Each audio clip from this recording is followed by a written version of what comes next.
The judge's voice cut through the hall like a blade. "I'll take the fat one." He didn't say it quietly. He said it the way a man announces something funny at a party.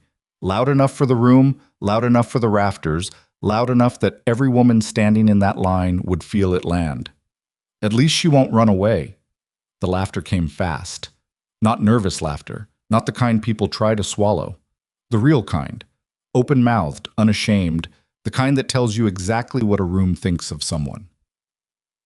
Elara Whitmore stood at the end of that line and did not move. She kept her eyes forward. She did not cry, did not flinch, did not give them the satisfaction of watching her break. But her hands pressed flat against her dress, and she held them there like she was trying to keep something inside herself from getting out. If you had been in that room, what would you have done? If you had been the one they laughed at, not behind your back, not in whispers, but right there in front of everyone, would you have walked away? Would you have said something? Would you have let them see you fall apart? Or would you have done what Elara did, stood still, breathed, and said yes? Before we find out why she said yes, and what that single word would eventually cost the people who laughed, if you've ever been underestimated, if you've ever been the person a room didn't bother to take seriously, stay with this story. Subscribe to this channel so you never miss what happens next. Hit that like button. And drop a comment. Tell me the city or country where you're watching from. I want to see how far this story travels. Now let's go back to the beginning of the day that changed everything. The morning of the selection, Elara Whitmore braided her own hair with the kind of focus other women reserved for prayer. She stood in front of a cracked mirror in the back room of the Halstead boarding house, her fingers moving through the dark strands slowly, deliberately, like she was doing arithmetic. The reflection that looked back at her wasn't the reflection of a woman who believed today would go well. She knew what these events were. She'd watched two of them from a distance over the years. The way the men walked through looking at the women, the way they walked through a horse sale, the way certain women got chosen before they'd barely been introduced, the way others stood there until everyone had gone home. She'd watched. She'd taken notes. Not in her head. On paper, in a small journal she kept in the inner pocket of her traveling coat. That journal was the reason she was here. She wasn't here because her family had pushed her. Her mother had died 4 winters back, her father the winter before that. She had no brothers, no uncles with land and opinions. She had a rented room, a diminishing supply of savings, and a very specific plan that required access to a very specific piece of land. The Voss Ranch. She'd read about it in an agricultural report that most people in Forsyth, Montana wouldn't have known existed. She'd sent away for it from a land survey office in Helena after seeing a reference to it in a water table document she'd found at the back of a surveyor's traveling case, which he'd left on the seat of a stagecoach she'd shared with him from Billings. He'd been asleep. She'd read for 6 hours straight. What she'd found in those documents, what she suspected about the land the Voss family was sitting on, was worth more than any of them knew. But she couldn't get to it from the outside. She had to get in. So she put her name on the list. She finished the braid. She put on her coat. She walked downstairs and ate a full breakfast. Eggs, salt pork, 2 biscuits. Because she'd learned a long time ago that you don't make important decisions on an empty stomach, and what she was about to do was the most important decision of her life. The Halstead Town Hall had been built to hold church services, local disputes, and the occasional livestock auction. Today, it held all 3 energies at once. Elara arrived 15 minutes before the selection began and stood near the back wall to observe. There were 9 other women. Most of them were younger than her by at least 5 years. Several of them were what the town would call beautiful, small-waisted, bright-eyed, the kind of women who knew how rooms responded to them when they walked in. They stood in clusters near the front, arranging themselves the way women learn to arrange themselves when they know they're being evaluated. Elara didn't arrange herself. She stood against the wall and watched the men. There were 4 ranchers. She already knew which one was Caleb Voss before anyone told her. She'd asked the boarding house keeper the night before to describe him, and the description had been accurate. Tall, jaw set like he was always bracing for something, expensive coat that he hadn't bothered to button properly, eyes that moved around the room without settling anywhere because nothing in the room had earned his full attention yet. He looked like a man who expected to be bored by what he found.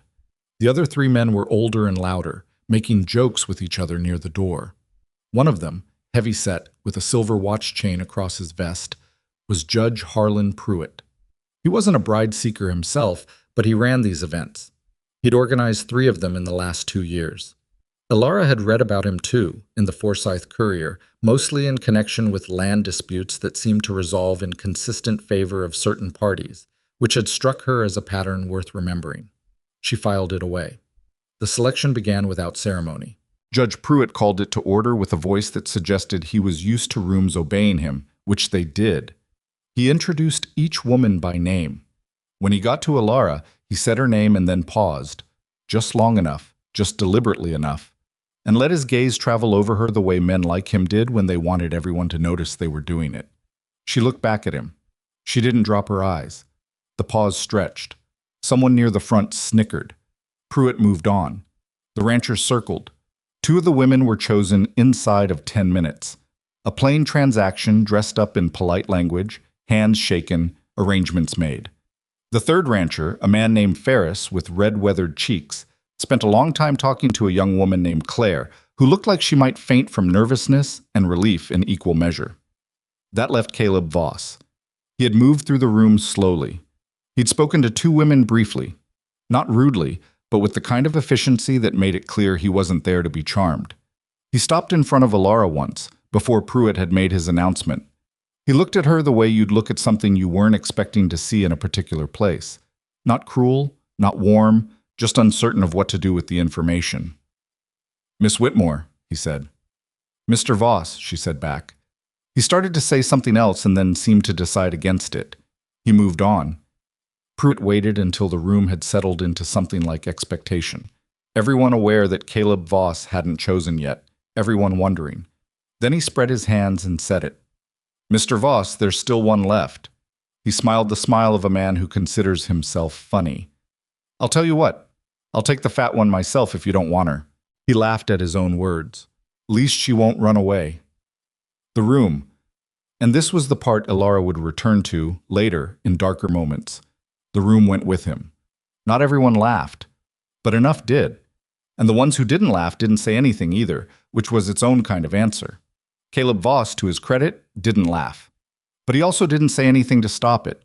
He just looked at Elara with an expression she couldn't fully read, somewhere between discomfort and surrender, and said, in a flat voice that wasn't kind and wasn't cruel, "Fine, we'll proceed." Fine. Like she was a weather condition he'd decided to tolerate. Elara looked at Judge Pruitt, not away from him, not past him, directly at him, for a long count of 3. Then she looked at Caleb. Then she said, "All right." 2 words. She meant them to sound even. She was fairly certain they did, but her hands were pressed flat against her coat, and she kept them there until she couldn't feel them anymore. The wagon ride to the Voss Ranch took the better part of an afternoon, and Caleb drove it the way he seemed to do everything, in silence, with his attention pointed somewhere ahead of himself. Elara sat beside him on the bench and made use of the quiet. She watched the land. This was not the lush valley country she'd read about in the more optimistic land surveys. This was the hard Montana range, wide and dry and unimpressed with anyone who tried to make something of it. The grass had gone thin in patches. She could see where the water table had shifted, where the soil had compacted, where old cattle routes had worn channels into the earth that would funnel runoff wrong in a heavy rain. She also saw something else, something she'd been hoping for. On the far northern slope, where the land rose before it leveled into the plateau, there was a particular darkness in the soil, visible even from a distance, even from a moving wagon, if you knew what you were looking for. She'd read about it in the survey. She'd measured the likelihood with the calculation she'd run 3 times in her room the night before. She said nothing. Caleb broke the silence first, which surprised her slightly. "You should know the condition of the ranch before we arrive, so there's no misunderstanding." "All right," she said. "The cattle are down by a third from 2 years ago. The North Field hasn't produced a clean crop in 18 months. We're behind on 2 debts, one to the bank in Helena, one to a supplier in Billings who's lost his patience." He said all of this the way a man reads from a damage report. "The hands we have left are good workers, but there aren't enough of them. And the neighboring ranchers," he paused, "they're waiting for us to fold. Some of them would be happy to see it." "Why are you telling me this?" Elara asked. Caleb looked at her briefly. "So you don't feel deceived." She thought about that. It was, she decided, one of the more honest things anyone had said to her in recent memory. I don't feel deceived, she said. I knew about most of it already. A pause. You knew? Not all of it, but enough. He looked at her for a moment longer than was comfortable, then looked back at the road. And you still agreed? Yes. Why? She considered how to answer. She settled on a version of the truth that wasn't the full truth, because the full truth required more trust than either of them had accumulated yet. Because I thought I could help. Another long pause. With what? The ranch. He made a sound that wasn't quite a laugh, more like an exhale with an edge to it. You know cattle ranching? Not cattle, she said. Land. He didn't answer, but he didn't dismiss it either, which she counted as a small and not entirely unimportant thing. The Voss Ranch materialized from the late afternoon light, like something apologizing for itself. Elara had seen failing operations before. There was a particular way the buildings held themselves when the money had stopped flowing, a kind of slump in the roof lines, equipment parked in places that suggested it had been left there and not returned to. The Voss main house was large and had once been deliberately built. She could see the ambition in the original construction. But the porch sagged on one side, the barn nearest the house had a door hanging at an angle, and the fencing along the east approach was patched in 3 different materials. A man came out of the barn as the wagon pulled up. He was somewhere past 50, with a face made mostly of sun damage and a set to his shoulders that suggested permanent worry. He looked at Caleb, then at Elara, then back at Caleb. This is Walt, Caleb said. He manages what's left of the crew. How do you do? Elara said. Walt squinted. He said nothing for a moment, then looked at Caleb with an expression Elara had seen before. The slight upward tilt of an eyebrow that meant this is your doing, not mine, and then nodded at her. Ma'am. Caleb helped her down from the wagon without being asked, which was neither warm nor unwelcoming. It was just the thing he'd been raised to do. He showed her the house with the same flat efficiency he seemed to bring to everything. The kitchen was functional. The main bedroom had been recently cleaned in a way that suggested someone had made a specific effort for her arrival, which she noticed but didn't remark on. There was a second room down the hall that appeared to be Caleb's. Separate rooms, he said, until you're comfortable. He said it like a business term. That's fine, she said. You'll need time to settle. We can discuss arrangements tomorrow. Can I see the north field instead? He stopped, turned, looked at her the way you look at a sentence that doesn't parse right the first time. It's getting dark. I don't need much light for what I'm looking for. A long moment. Something moved behind his eyes, not suspicion exactly, more like recalibration. You're serious? Mr. Voss, she said, and she let a little of what she'd been holding all day come into her voice. Just a little, just enough to be clear. I didn't come here to settle. I came here to work. So yes, I'm serious. He took her to the north field. She walked the fence line with him 3 paces behind, carrying a lantern she'd found hanging in the kitchen. She pressed her boot heel into the dirt at intervals. She crouched twice to pick up handfuls of soil, pressing it between her fingers, lifting it to her nose. She stopped at the base of the slope and stayed still for a long moment, reading the ground the way some people read faces. There, she said. There what? Caleb said. She pointed at a depression in the earth about 40 feet from where they stood. Shallow, unremarkable, unless you knew it was there. That's where the water is running underground. It's not deep, maybe 30 feet, maybe less. The soil composition changes here. See how it darkens? The drainage pattern from the slope is concentrating it. We have water, Caleb said. The creek on the south runs dry in late summer, she said. It ran dry this year, and it'll run dry next year worse. She looked at him. This one won't. He was quiet. There are 2 more spots. I need daylight to confirm the 3rd one, but I'm fairly certain based on the survey data. She straightened up. If I'm right, and I think I'm right, you have enough water to sustain 3 times the cattle you're running now, even in drought years. The problem isn't the land, Mr. Voss. The problem is that nobody looked at it properly. Caleb Voss stood in the half-dark with the lantern light moving across his face and looked at her with an expression she'd never seen a man direct at her before. Not desire, not pity. Something rarer. He looked at her like she might actually know something he didn't. He didn't say so. He said, "It's cold. We should go back." But as they walked, he walked beside her instead of behind her. It was a small thing. She noticed it anyway. That night, alone in the room they'd prepared for her, Elara sat on the edge of the bed with her journal open on her knees. She wrote down everything she'd seen from the wagon. She wrote down the 3 soil samples and what they'd told her. She wrote the approximate location of the underground water and her estimate of the depth. She drew a rough map from memory, marking the fence lines and the field boundaries and the depression in the earth at the base of the slope. Then she stopped writing and sat for a while in the dark. She thought about the sound the room made when Pruitt said what he'd said. Not the words. She'd heard words like that before, in different forms, her whole life. It was the readiness of the laughter, how quickly it had come, how little it had cost anyone in that room to join it. She pressed the journal closed. She hadn't come here to prove anything to any of them. She needed to keep that clear in her head. The plan didn't require their respect or their apologies or their change of heart. The plan required the land, the water, and enough time to show what the land could do. Everything else was noise. She lay down in her clothes, pulled the blanket over herself, and stared at the dark ceiling. In the next room down the hall, she heard Caleb moving around for a while before it went quiet. She thought about his face in the lantern light, the way the recalibration had moved through him, the way he'd said, "We should go back," instead of "You're wrong." He wasn't a good man yet, she decided, but he might be a fair one. And in her experience, fair was actually harder to find than good, and more useful when you found it. She closed her eyes.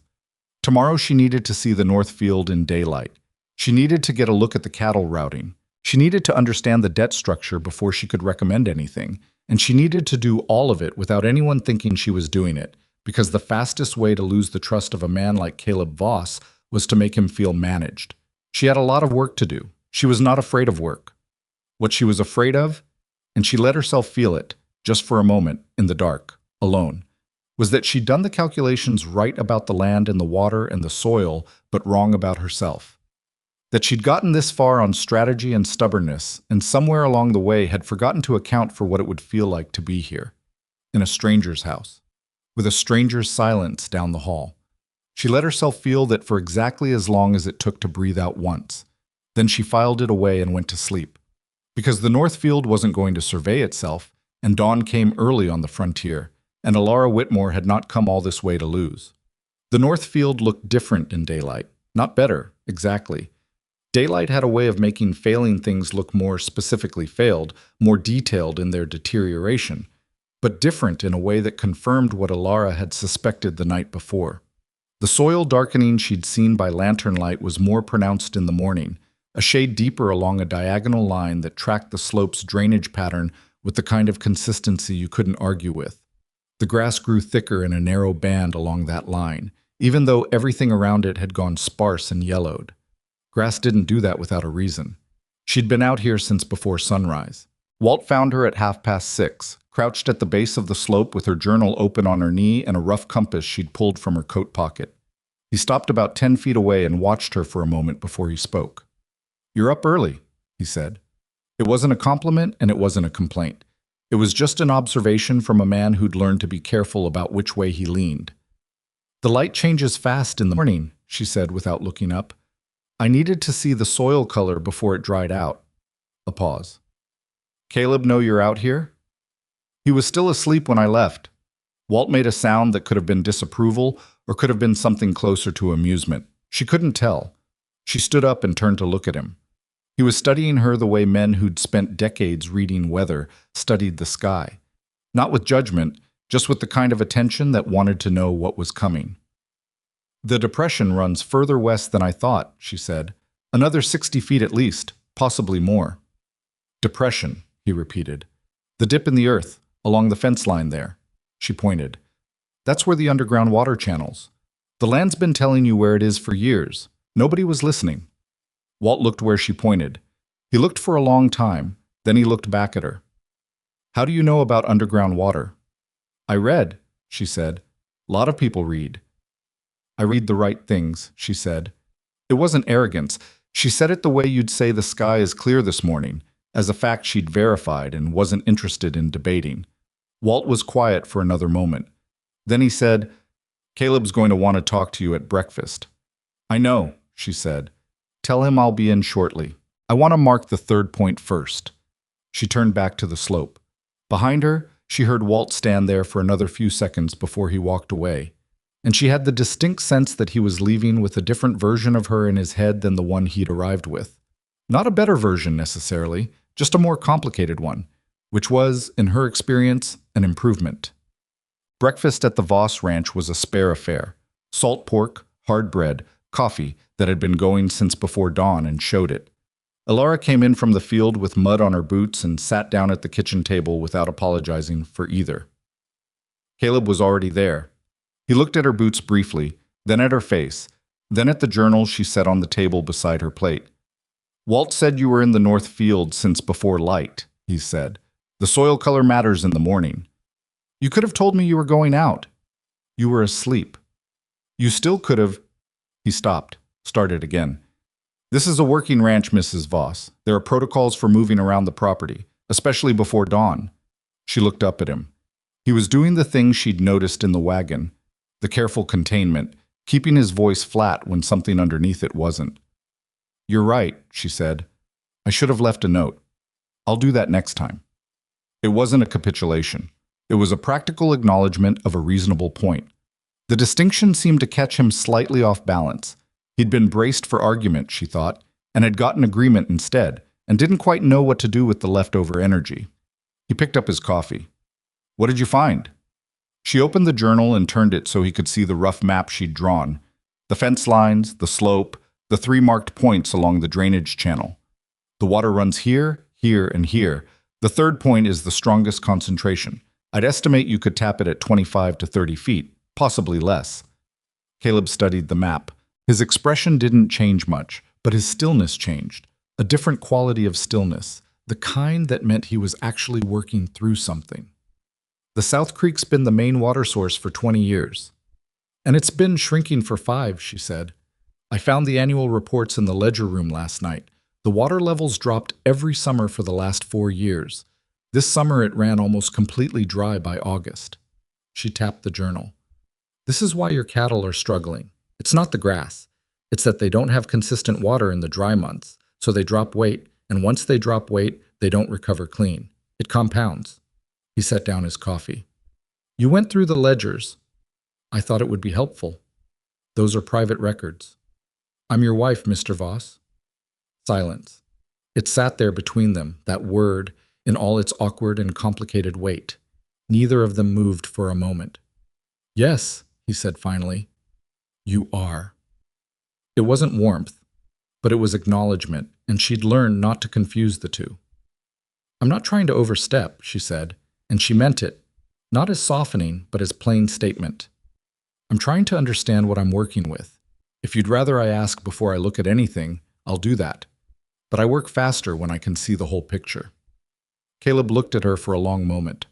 The recalibration she'd seen in the lantern light the night before moved through his face again, slower this time.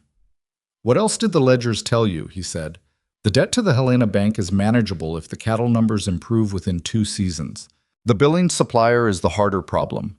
He's owed money and he's also owed product, and he's been patient for longer than he needed to be, which means he's either a generous man or he's waiting for something." "He's waiting for us to fold so he can buy the land at collapse price," Caleb said flatly. "That's what I thought too," she said. Something shifted in the room. It was subtle, barely visible. Caleb sat back slightly in his chair, and the set of his jaw changed by a fraction. And Elara understood that what had just happened was that he had, for the first time, admitted to her something he actually believed, instead of something he was willing to let her hear. It was a small door opening in a very thick wall. She didn't push through it, she let it stand. "I want to dig a test shaft at the third point," she said, "to confirm the water depth before we commit to anything. I need 2 of your hands and a morning." Caleb studied her. "You know how to supervise a dig. I know what to look for when we hit the right depth. The hands know how to dig. Between the 2, we'll manage." A long pause. Walt refilled his own coffee from the stove and said nothing, but she caught him watching Caleb the way an old ranch hand watches a young horse, measuring, patient, waiting for the decision that would tell him what he was dealing with. "All right," Caleb said. "2 men, Wednesday morning." "Thank you," she said. She meant that one too.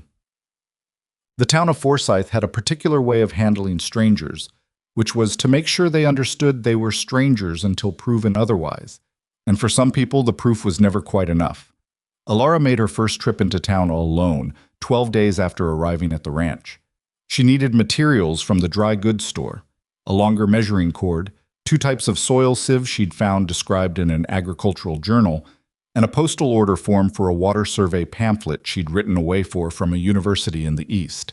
The dry goods store was run by a man named Hector Spann, who was roughly 60 with a neat gray mustache and the manner of a man who considered himself the town's unofficial archivist. He knew everything about everyone, and he let you know he knew it by the particular quality of his attention. A slight tilt of the head, a pause before responding, like he was cross-referencing. He cross-referenced her pretty thoroughly. "Mrs. Voss," he said when she introduced herself. He said it the way you'd say, "Oh, you're the one," not rudely, but with a completeness that told her the story had already traveled. "Welcome to Forsyth proper. We heard the selection went through." "It did," she said. "I need some things." She handed him the list. He read it slowly, and she watched his eyebrows move through several positions. "Soil sieve," he said. "Don't get much call for those." "I imagine not." "What's it for?" "Soil analysis." He looked up. "You're doing soil analysis." "Someone has to," she said pleasantly. He ordered the items without further comment, though she could tell the comment was working hard to stay inside him. She paid for what he had in stock, arranged for the rest to be held when it arrived, and turned to leave. That was when she encountered the Braddock wives. There were 2 of them, sisters married to neighboring ranchers, as far as Elara could gather from what happened next, though she didn't know their first names for several minutes because nobody offered them. They'd come into the store while she was at the counter, and they stood near the fabric bolts with a particular quality of stillness that suggested they'd been there long enough to hear at least some of the conversation. The older one, she learned later her name was Mabel, looked at Elara with the particular expression of a woman who had opinions she'd arranged into a hierarchy and was now deciding which rank to deploy. "You must be the new Mrs. Voss," Mabel said. "I am," Elara said. "We heard about the selection." A pause. "How are you finding the ranch?" "A lot of work," Elara said. "Which is fine. I like work." Mabel smiled with her mouth. "Caleb's a serious man. He needs someone who can keep up." Elara looked at her steadily. "I'll do my best," she said. The younger one, Clara, she'd learned, made a small sound. It wasn't loud. It was the kind of sound you make when you're trying to be polite about something you find funny, which made it worse than a laugh would have been. Elara picked up her package from the counter and nodded to both of them. "Good afternoon," she said. She walked out of the store and down the wooden steps to the street and got 2 full blocks before she stopped and stood still for a moment with her hand wrapped around the package and her breath coming measured and deliberate through her nose. She wasn't going to let it move her. That had been the decision, made before she arrived, and she wasn't going to revisit it every time someone with nothing better to do decided to take a small shot at her. She knew what she looked like. She'd known her whole life. She'd had 2 choices from the beginning: spend her energy on the fact of other people's smallness, or spend it on the work. The work was more interesting. She walked back to the wagon, loaded the package, and drove home. Boy, the test dig hit water at 22 feet. She remembered the moment precisely, the changed sound of the earth coming up on the spade, the darker color of the soil, and then the slow darkening of the pit floor as the moisture began to collect. One of the hands, a young man named Wren, barely 20, with big quiet hands and a way of working that didn't waste anything, looked up at her from the pit with an expression of pure surprise. "There's water," he said. "Yes," she said. "There's actual water." "I know, Wren." He looked at the walls of the pit, then at the floor, then at her. "How did you know it was here?" "The grass was too green," she said, "and the soil color was wrong." She was already marking the depth in her journal. "We'll cap it for now and confirm the second point tomorrow, but this tells us enough." Walt was there. He'd come out to watch without being asked, which she'd noticed was becoming a habit. He stood with his arms crossed and his expression doing that careful, neutral thing, but when she looked up at him, he gave her a single slow nod that meant more than it looked like. She gave him one back. Caleb arrived an hour later, after the pit had been marked and the hands had moved on to other work. He stood at the edge and looked down at the dark floor of the shaft for a long time. 22 feet, she said. You said 30. I said 25 to 30, possibly less. He looked at her. You said possibly less. I did. He looked back at the pit. If the other 2 points are comparable, they will be. The third point will be the strongest. The slope concentrates the drainage there.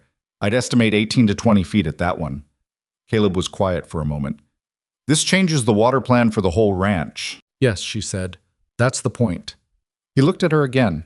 The same recalibrating look, but settling now into something that wasn't quite trust yet, but was no longer its opposite. What do you need? He said. I need you to not route the new cattle expansion through the east pasture. The ground there is harder than it looks. It'll compact under heavy traffic, and you'll lose the drainage pattern. She turned a page in the journal. The north pasture instead, once we've confirmed the second water point. And I need to talk to someone about fencing materials, because what's out there now won't hold what you're going to be running in a year. He stared at her. What? She said. In a year, he repeated. That's my estimate. Could be 18 months if we have a hard winter.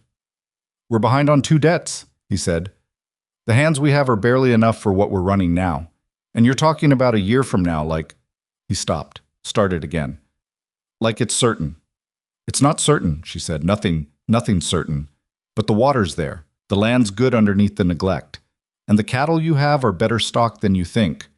They've been struggling because of the water and the routing, not because there's anything wrong with them. She closed the journal. You've been managing a failing ranch. What I'm saying is it might not actually be failing. It might just be thirsty. He stood there at the edge of the pit in the afternoon light, with the wind moving across the flat land around them. And she watched him doing the thing that men who weren't used to being surprised had to do. Work through the surprise without letting it show too much. Recalibrate without making the recalibration visible. All right, he said finally. That was all. But the way he said it was different from the way he'd said it before, in the town hall, when he'd agreed to proceed as though she were a weather condition. This had weight to it. This was the word of a man who'd started to believe something he hadn't believed that morning. She went back to her measurements. The weeks that followed had a rhythm that was hard and consistent, the way good work tends to be. Elara was up before light most mornings. She'd developed a rough circuit, Northfield, water points, cattle perimeter, back to the house before the hands finished breakfast. She kept a running tally in her journal of the cattle weights, which she tracked informally by observing their movement and condition, a method she'd read about and refined through the simple fact of watching the same animals every day until she could see the difference a week made. The difference slowly started to matter. After they'd rerouted the cattle to the north pasture, a change Caleb had authorized with a minimum of argument, which she'd noted as a good sign, the animals began traveling shorter distances to water, which meant they were spending more energy on weight and less on walking. It was a small thing. It wouldn't show up in anyone's ledger for another few months. But she saw it. Caleb saw her seeing it, though he didn't say so. He'd developed his own habit, she noticed, appearing at the edge of whatever she was doing, not intrusively, not in a way that suggested oversight, but in a way that was paying attention. He'd asked her 3 or 4 questions in the past 2 weeks that were real questions, not the testing kind, about the timing of the second dig, about whether the east pasture could be rehabilitated or was a longer-term project, about what she thought of the prospects for the spring calving season given the current cattle condition. She answered them directly and without softening, because that was how he'd asked them. He didn't compliment her answers, but he used them. She'd started to understand that for Caleb Voss, using your information was the compliment. It wasn't warmth exactly, but it was a kind of working relationship that she hadn't expected to develop this quickly, and she was careful about it, careful not to want more from it than it was, careful to keep the plan at the center of her attention and the man at the appropriate distance from it. That was harder some days than others.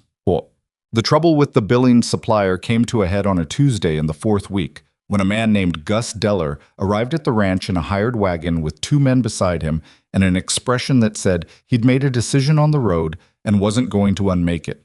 Elara was in the barn when the wagon came up the drive. She heard it and came out, wiping her hands on a work rag, and read the situation before Caleb appeared from the house. Deller was 40-something, solidly built, with a beard that was more habit than intention. He looked at Elara and then past her, waiting for Caleb, which she filed without comment. Caleb came out and the conversation went the way these conversations went. Not raised voices, not yet, just the particular tension of a man who was owed something presenting himself to a man who owed it. 2 shipments outstanding, Deller said. Payment was due 60 days ago on the 1st, 30 days on the 2nd. I know what's outstanding, Gus. Then you know why I'm here. I know why you're here, Caleb said. What I don't know is what you think showing up at my property with 2 men is going to accomplish. Caleb, this isn't how we've done business. This isn't how we've ever been 60 days behind before. The 2 men were staring at each other with the particular look of people who've had a relationship that's reached a point where neither knows how to back down without losing something. Elara stepped forward. Both men looked at her. Deller with the look men like him reserved for interruptions they were working out how to dismiss. Caleb with something quicker and harder to name, something that might have been alarm. Mr. Deller, she said, I'm Elara Voss. I've been looking at the supply contract and the outstanding amounts. Deller glanced at Caleb. Your wife? Yes, Caleb said. The word was flat, but he didn't walk it back.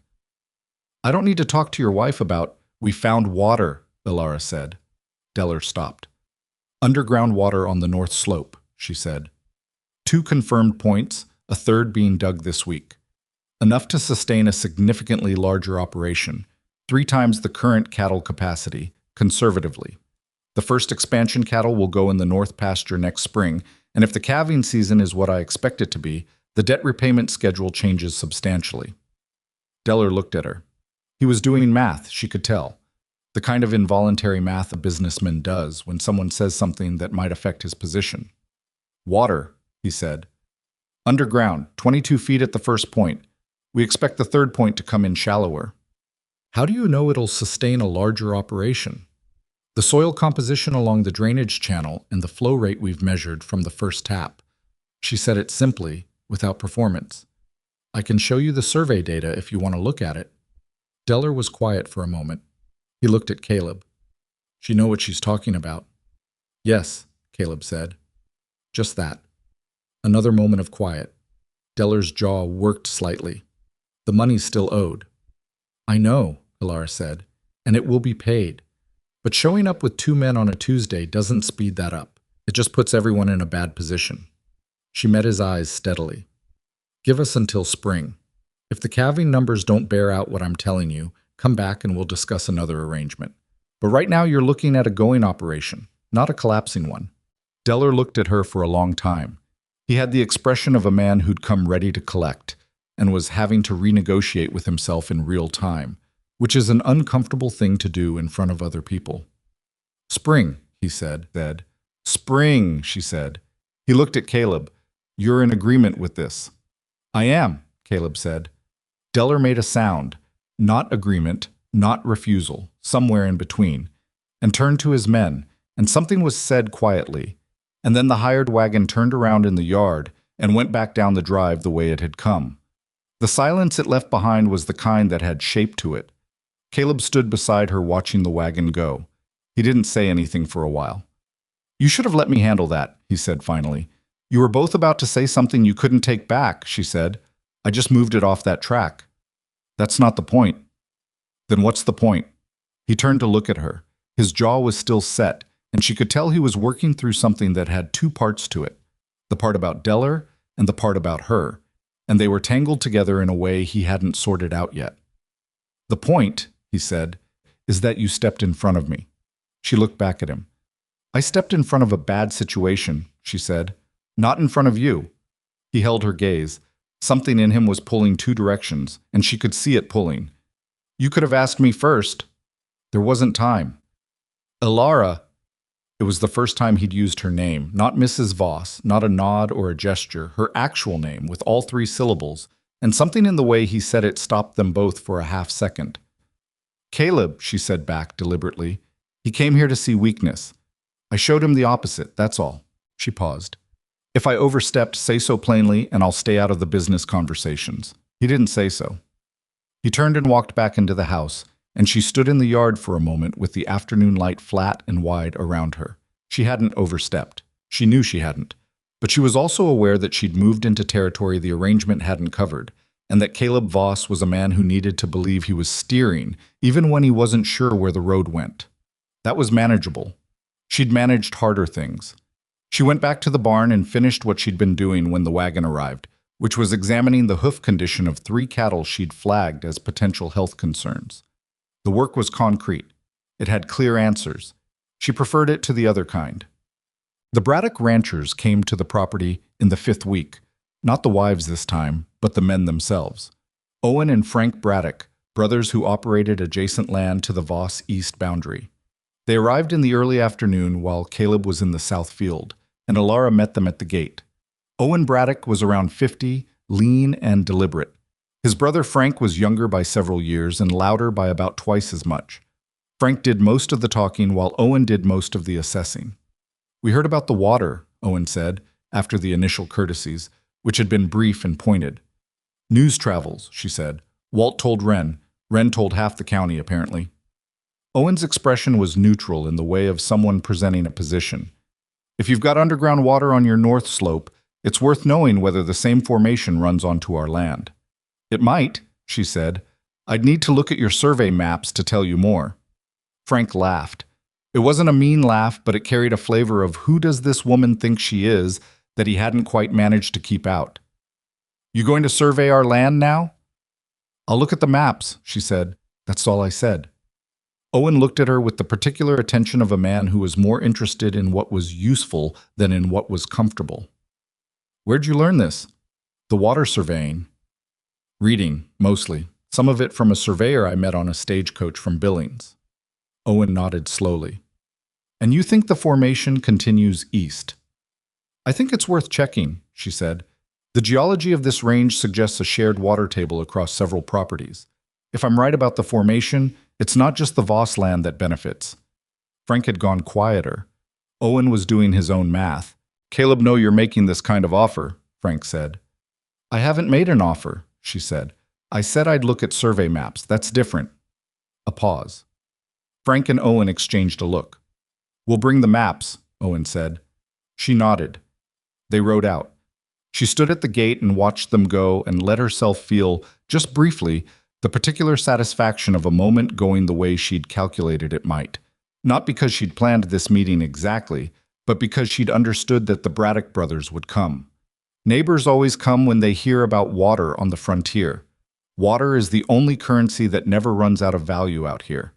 But she was also aware that the Braddocks were competitors first, potential allies second, and that anything she showed them about the water formation they could use against the Voss operation just as easily as beside it. She'd have to manage what she shared and in what order, and she'd have to do it without appearing to manage it. She went back to the house and started making notes. That evening, after dinner, Caleb found her at the kitchen table with the survey maps spread out, the ones she'd asked him for in the 2nd week, which he'd produced from the ledger room without much comment. He sat down across from her. He didn't ask what she was doing. He could see what she was doing.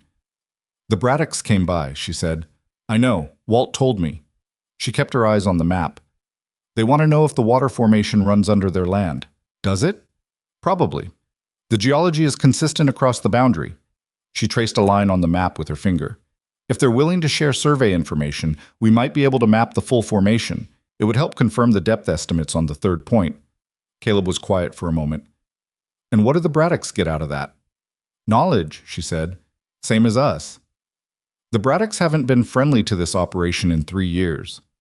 "I know." She looked up at him. "But they might be useful." He sat back in the chair. In the lamplight, his face was less contained than it was in daylight. Something about the softened edges of things at night let more through. He looked tired. Not defeated, but worn in the way of someone who'd been holding a position for a long time without relief. "You've been here 5 weeks," he said. "You've rerouted the cattle, located 3 water points, talked Deller out of a confrontation, and now you're negotiating with the Braddocks." "I spoke to the Braddocks for 10 minutes, she said. "I'm not sure that counts as negotiating." "What do you want, Elara?" He said it without the edge it might have had, not as a challenge, but as a real question. Not from the ranch. From here. This. She put her pen down. It was a fair question, and he'd asked it plainly, and he deserved a plain answer. I want to see if I'm right, she said. About the land. About what it can do. She paused. And I want to not spend the rest of my life in a rented room in a town where I know 3 people. He looked at her. That's all? That's enough. He nodded slowly. Not in agreement exactly, more in the way of a man receiving information and deciding what to do with it. He stood up and looked at the map for a moment without touching it. The Braddock meeting, he said. I want to be there for it. Of course, she said. He went to bed. She stayed at the table for another hour, working through the numbers on the spring calving projections, marking where they were solid and where they were guesses and where the guesses depended on things she couldn't fully control. Outside, the wind picked up across the North Range. A different quality of wind than the previous weeks, colder at its edges, carrying something in it that wasn't quite winter yet but was no longer pretending not to be. She pulled her coat tighter and kept working. The land was patient. It had been patient for a long time. But the season was changing, and what came next would test everything she'd built so far. Every calculation, every rerouted fence line, every relationship she'd carefully and imperfectly begun to construct.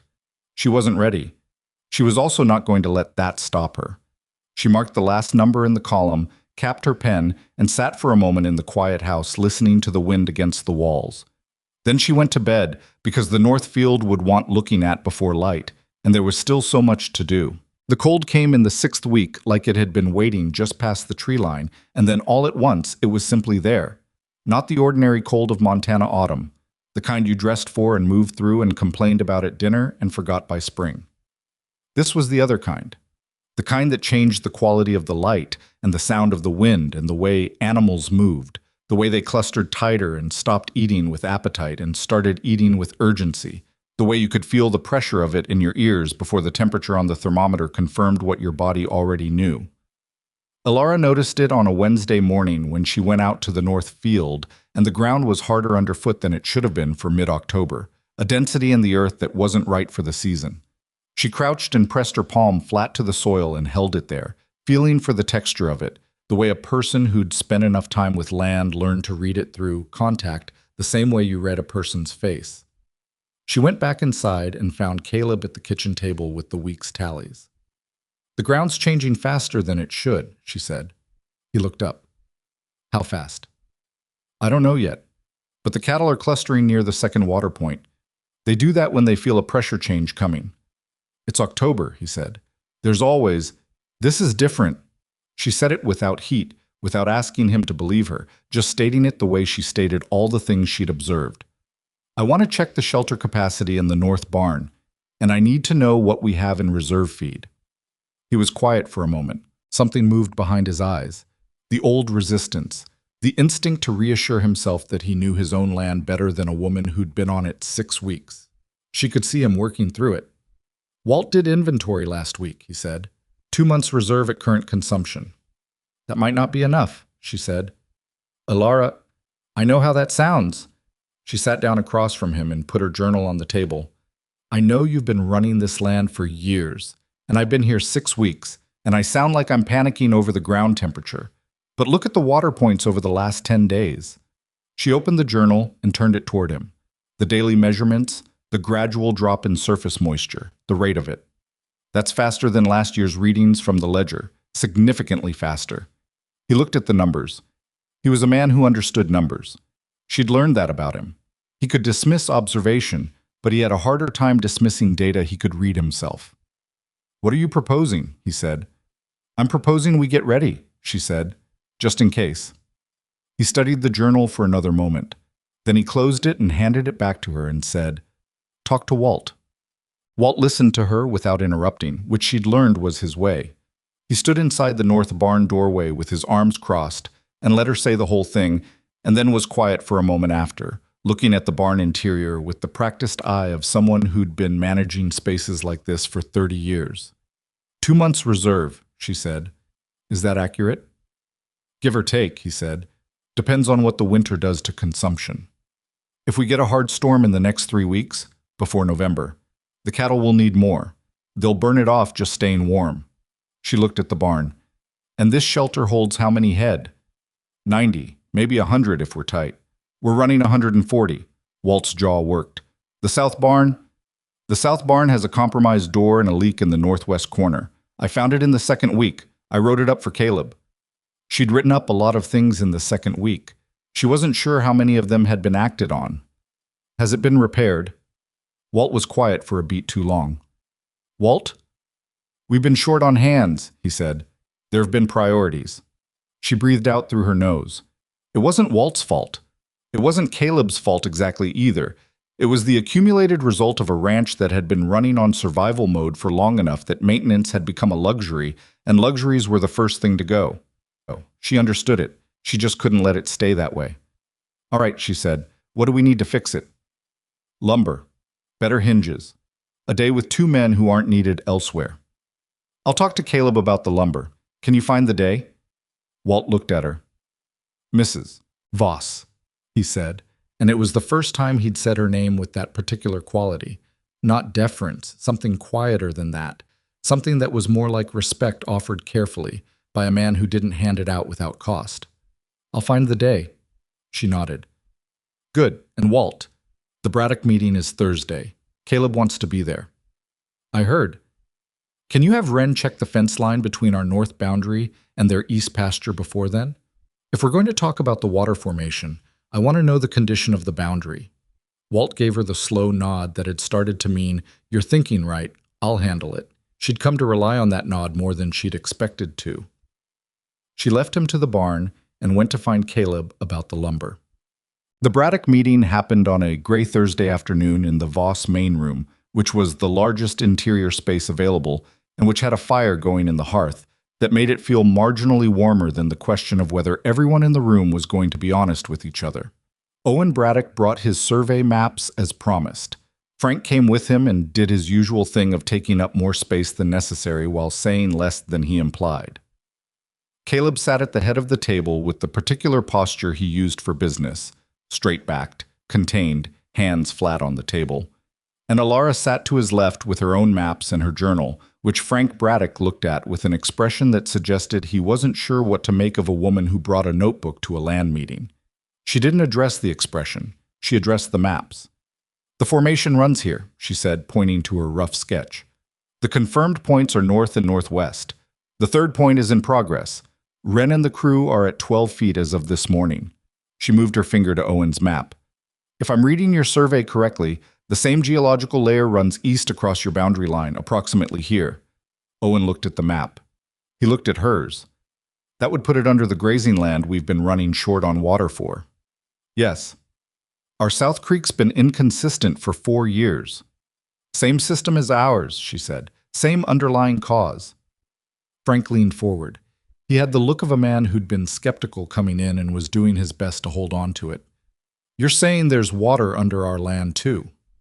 I'm saying the geology suggests it. I'd need to do soil analysis on your property to confirm the depth and concentration. She looked at him directly, which I'm willing to do. Frank looked at Caleb. Your wife goes around doing soil analysis for neighboring properties.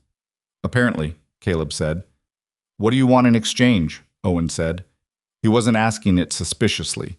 He was asking it the way a practical man asks all things, the way he'd ask about the weather or the price of feed. What's the arrangement? Information sharing, Elara said. If the formation runs across both properties, we should know its full extent. It affects how both operations manage their water long term. She paused. And if we're both drawing from the same table, we should have an understanding about how much we each draw. Underground water has limits, same as surface water. Owen sat back. He looked at Caleb, then at Elara, then at the maps again. An agreement. A conversation first, she said, then maybe an agreement. Something shifted in Owen Braddock. Not dramatically, not with any particular visible motion, but in the quality of his attention. He'd come here to take stock of what the Voss Ranch had found and how threatening it might be to his operation. He was leaving, she thought, with something he hadn't expected to find. A reason to consider that the Voss operation's strength might be his own. Frank was still working on it. That was fine. Frank would come around when Owen did, and Owen was already thinking. We'll bring our soil reports from 3 years ago, Owen said. They may have what you need. That would help, she said. Well, after the Braddocks left, Caleb stood at the window and watched their wagon go up the drive for a moment before he turned. You offered to survey their property, he said. Yes. Without asking me. She looked at him. Would you have said no? He considered. No. Then I saved us a step. He almost laughed at that. Almost. The corner of his mouth moved in a way that was the beginning of a laugh that he thought better of. You saved us a step, he repeated. Owen Braddock came here ready to decide we were a threat or a weakness. I'd rather he left thinking we're a resource. She started rolling up her maps. Neighbors who owe you a useful thing are better neighbors than neighbors who don't. Caleb was quiet for a moment.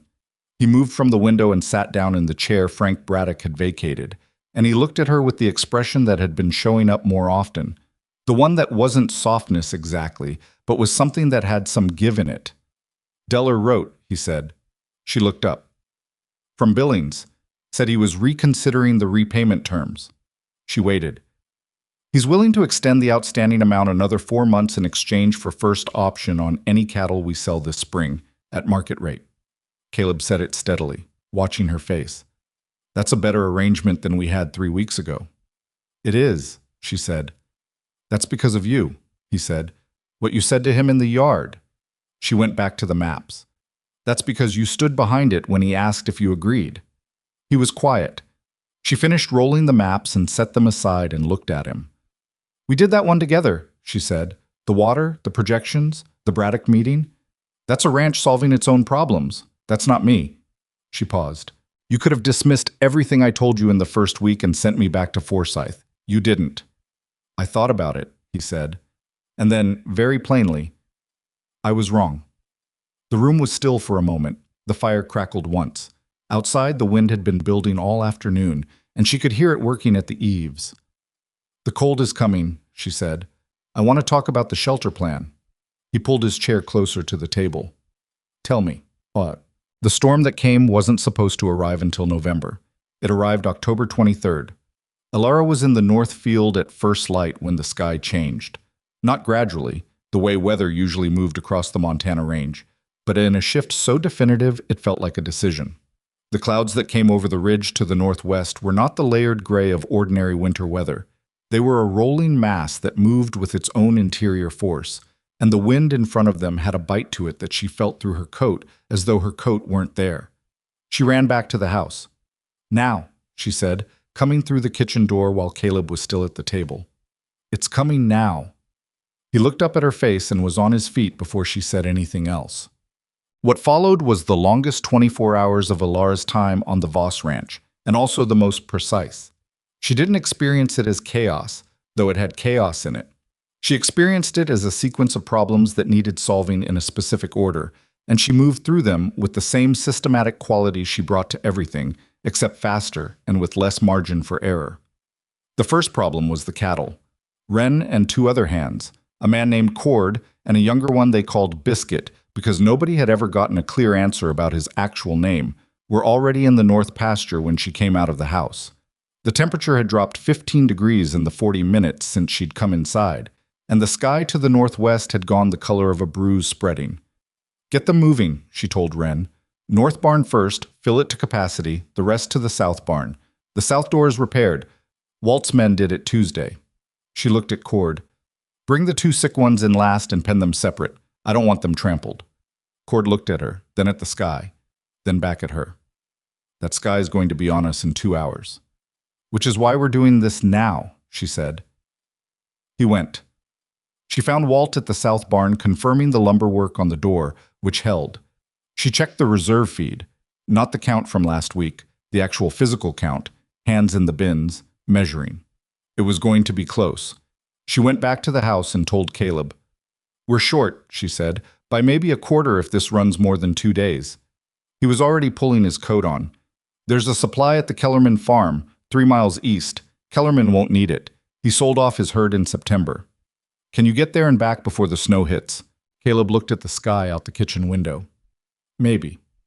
Take Wren's horse, she said. Yours is slower. He looked at her briefly. The look of a man who'd just been told to use someone else's horse and was deciding whether it was an affront or just logistics. He took Wren's horse. The snow came in just before noon, and it came the way the sky had promised, with commitment, with intensity, with no interest in being managed. Elara was in the south barn when it started, checking the cattle that had been moved in, confirming the sick pair were penned and not showing worse symptoms, making sure the water trough in the back corner hadn't frozen yet. The wind hit the barn walls with a sound like someone slapping a flatboard repeatedly, and the temperature inside dropped even as the animals generated heat, and she could feel the cold working through the wood. She came back out into it because there was more to do. The third problem was the fence. The north pasture fence along the western run was the old fencing, the patchwork of 3 different materials she'd noted in her first week. In ordinary cold, it was sufficient. In a storm with this much wind pressure, it was not. If the west fence went, the cattle in the north barnyard would push against the north perimeter in the wind, and if that went too, they'd drift, and drifting cattle in a whiteout didn't come home. She found Biscuit between the barns, moving feed with his head down against the wind. "The west fence," she said into the wind. He looked up. His face was red from the cold, his expression somewhere between miserable and alert. "I saw it already. 3 posts are loose." "Can you shore them up?" "With what?" "The leftover lumber from the south barn repair. It's against the back wall." He squinted through the snow at her. "You want me to go nail fence posts in this?" "I want the cattle to still be there tomorrow," she said. "So yes." He looked at her for a moment with the particular expression of someone who's just been given a job they resent and know they're going to do anyway. "I'm going to need someone to hold the posts." "I'll hold them," she said. She spent 40 minutes in the storm holding fence posts while Biscuit nailed and still managed to hit the nails clean, which told her something about him that she filed for later. The wind pulled at them both constantly, a sideways force that required continuous adjustment. She couldn't feel her fingers by the time they finished the 3rd post, but she didn't say so. When they came back in from the fence line, she went to the house, warmed her hands over the stove for exactly as long as it took to be able to feel them again, and then made coffee because the hands who were still working outside would need something hot when they came in. She was pouring it when Caleb came back. He came through the door with snow across his shoulders and ice on the brim of his hat, and 3 sacks of Kellerman's feed rope tied across the saddle of Wren's horse, which he'd handed to Biscuit at the door. He stood in the kitchen and dripped for a moment, and she handed him a cup of coffee, and he took it with both hands and drank half of it without speaking. "Roads?" she said. "Getting bad." He looked at her. "You've been outside." "The west fence." He set down the cup. "How is it?" "Holding.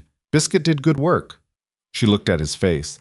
He had a cut on his jaw where something had hit him, ice or a branch, she couldn't tell. She got a cloth and wet it at the water basin and handed it to him without comment. He pressed it to his jaw without comment either. "The Kellerman place, did you pass anyone on the road?" she said. "No." He looked up from the cloth. "Why?" "The Halverson farm is 2 miles south. They've got 60 head and their shelter is a single barn." She'd learned this from Mabel Braddock at the dry goods store of all places. The woman had opinions about everyone in the county, and if you listened past the condescension, there were occasionally useful facts in them. If this runs 2 days, they'll have losses.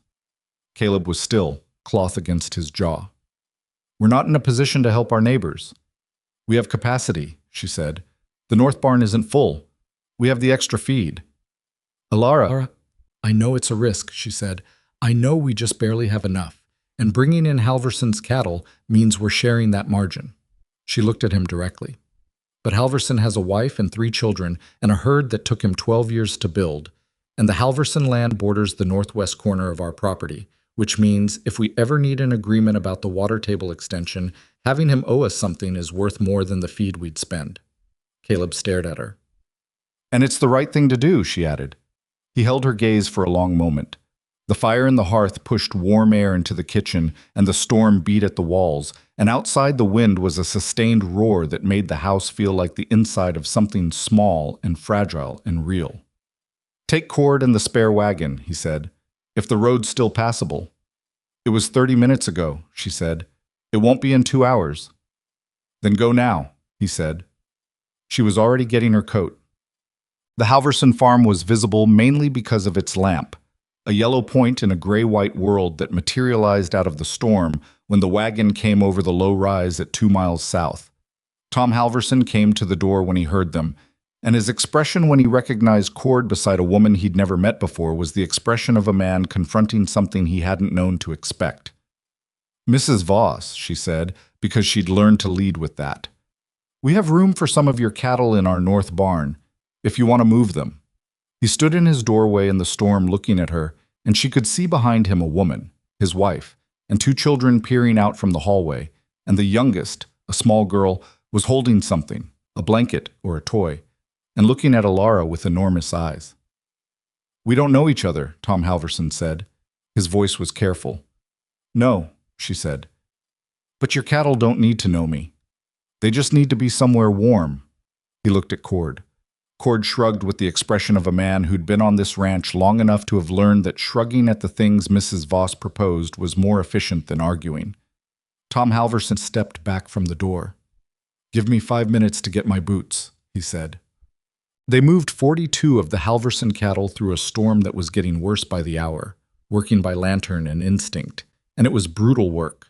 The animals didn't want to move, the snow was heavy and blinding, the wind made every direction feel like the wrong one. Tom Halverson worked beside Cord without complaint, and the 2 men found a rhythm after the first 20 minutes that didn't require much talking. Elara drove the wagon and navigated by the fence lines, which she'd memorized from her survey maps, which was the only reason they didn't veer wrong in the whiteout. They got the cattle to the north barn by late afternoon, packed in tight but sheltered, and Tom Halverson stood in the barn doorway and looked at his animals with the face of a man who knew what he'd been looking at instead, if not for this. "We'll sort the animals when it clears," she told him.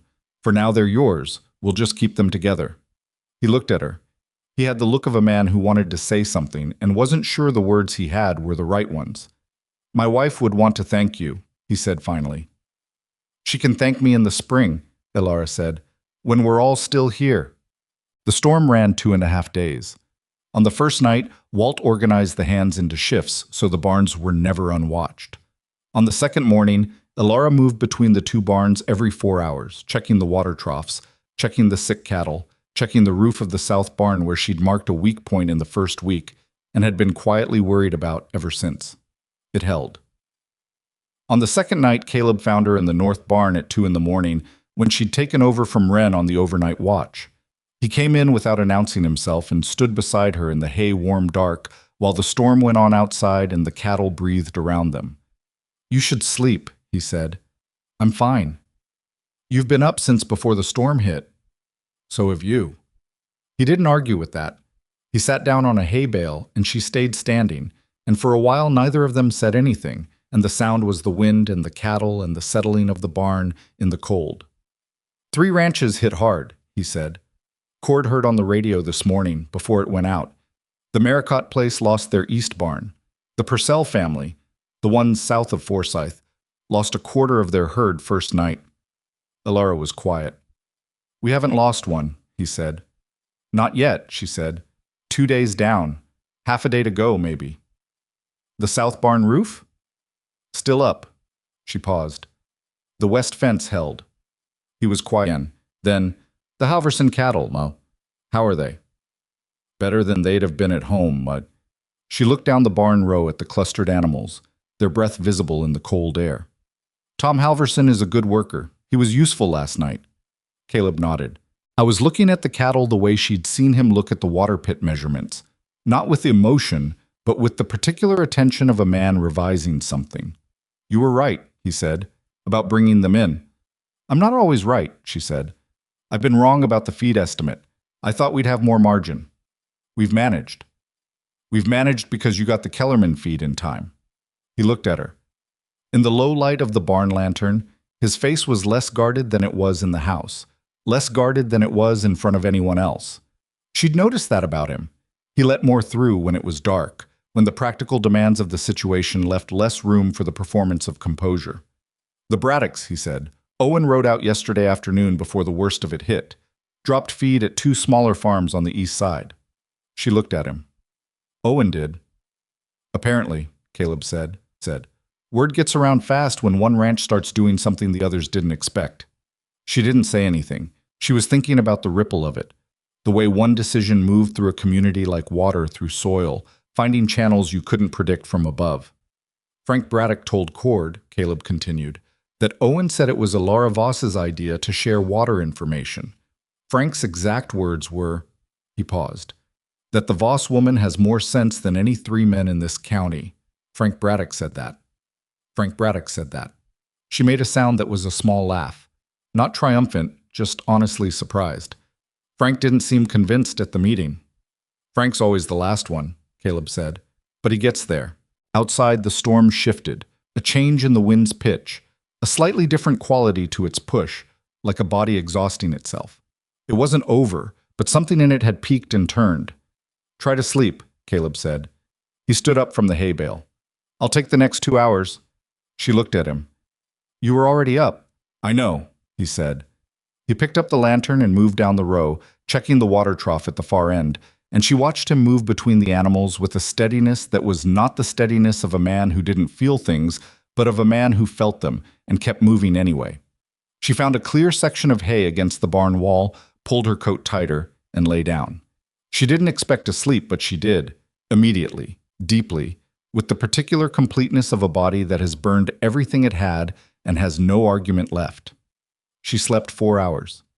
When she woke, the wind had dropped by half.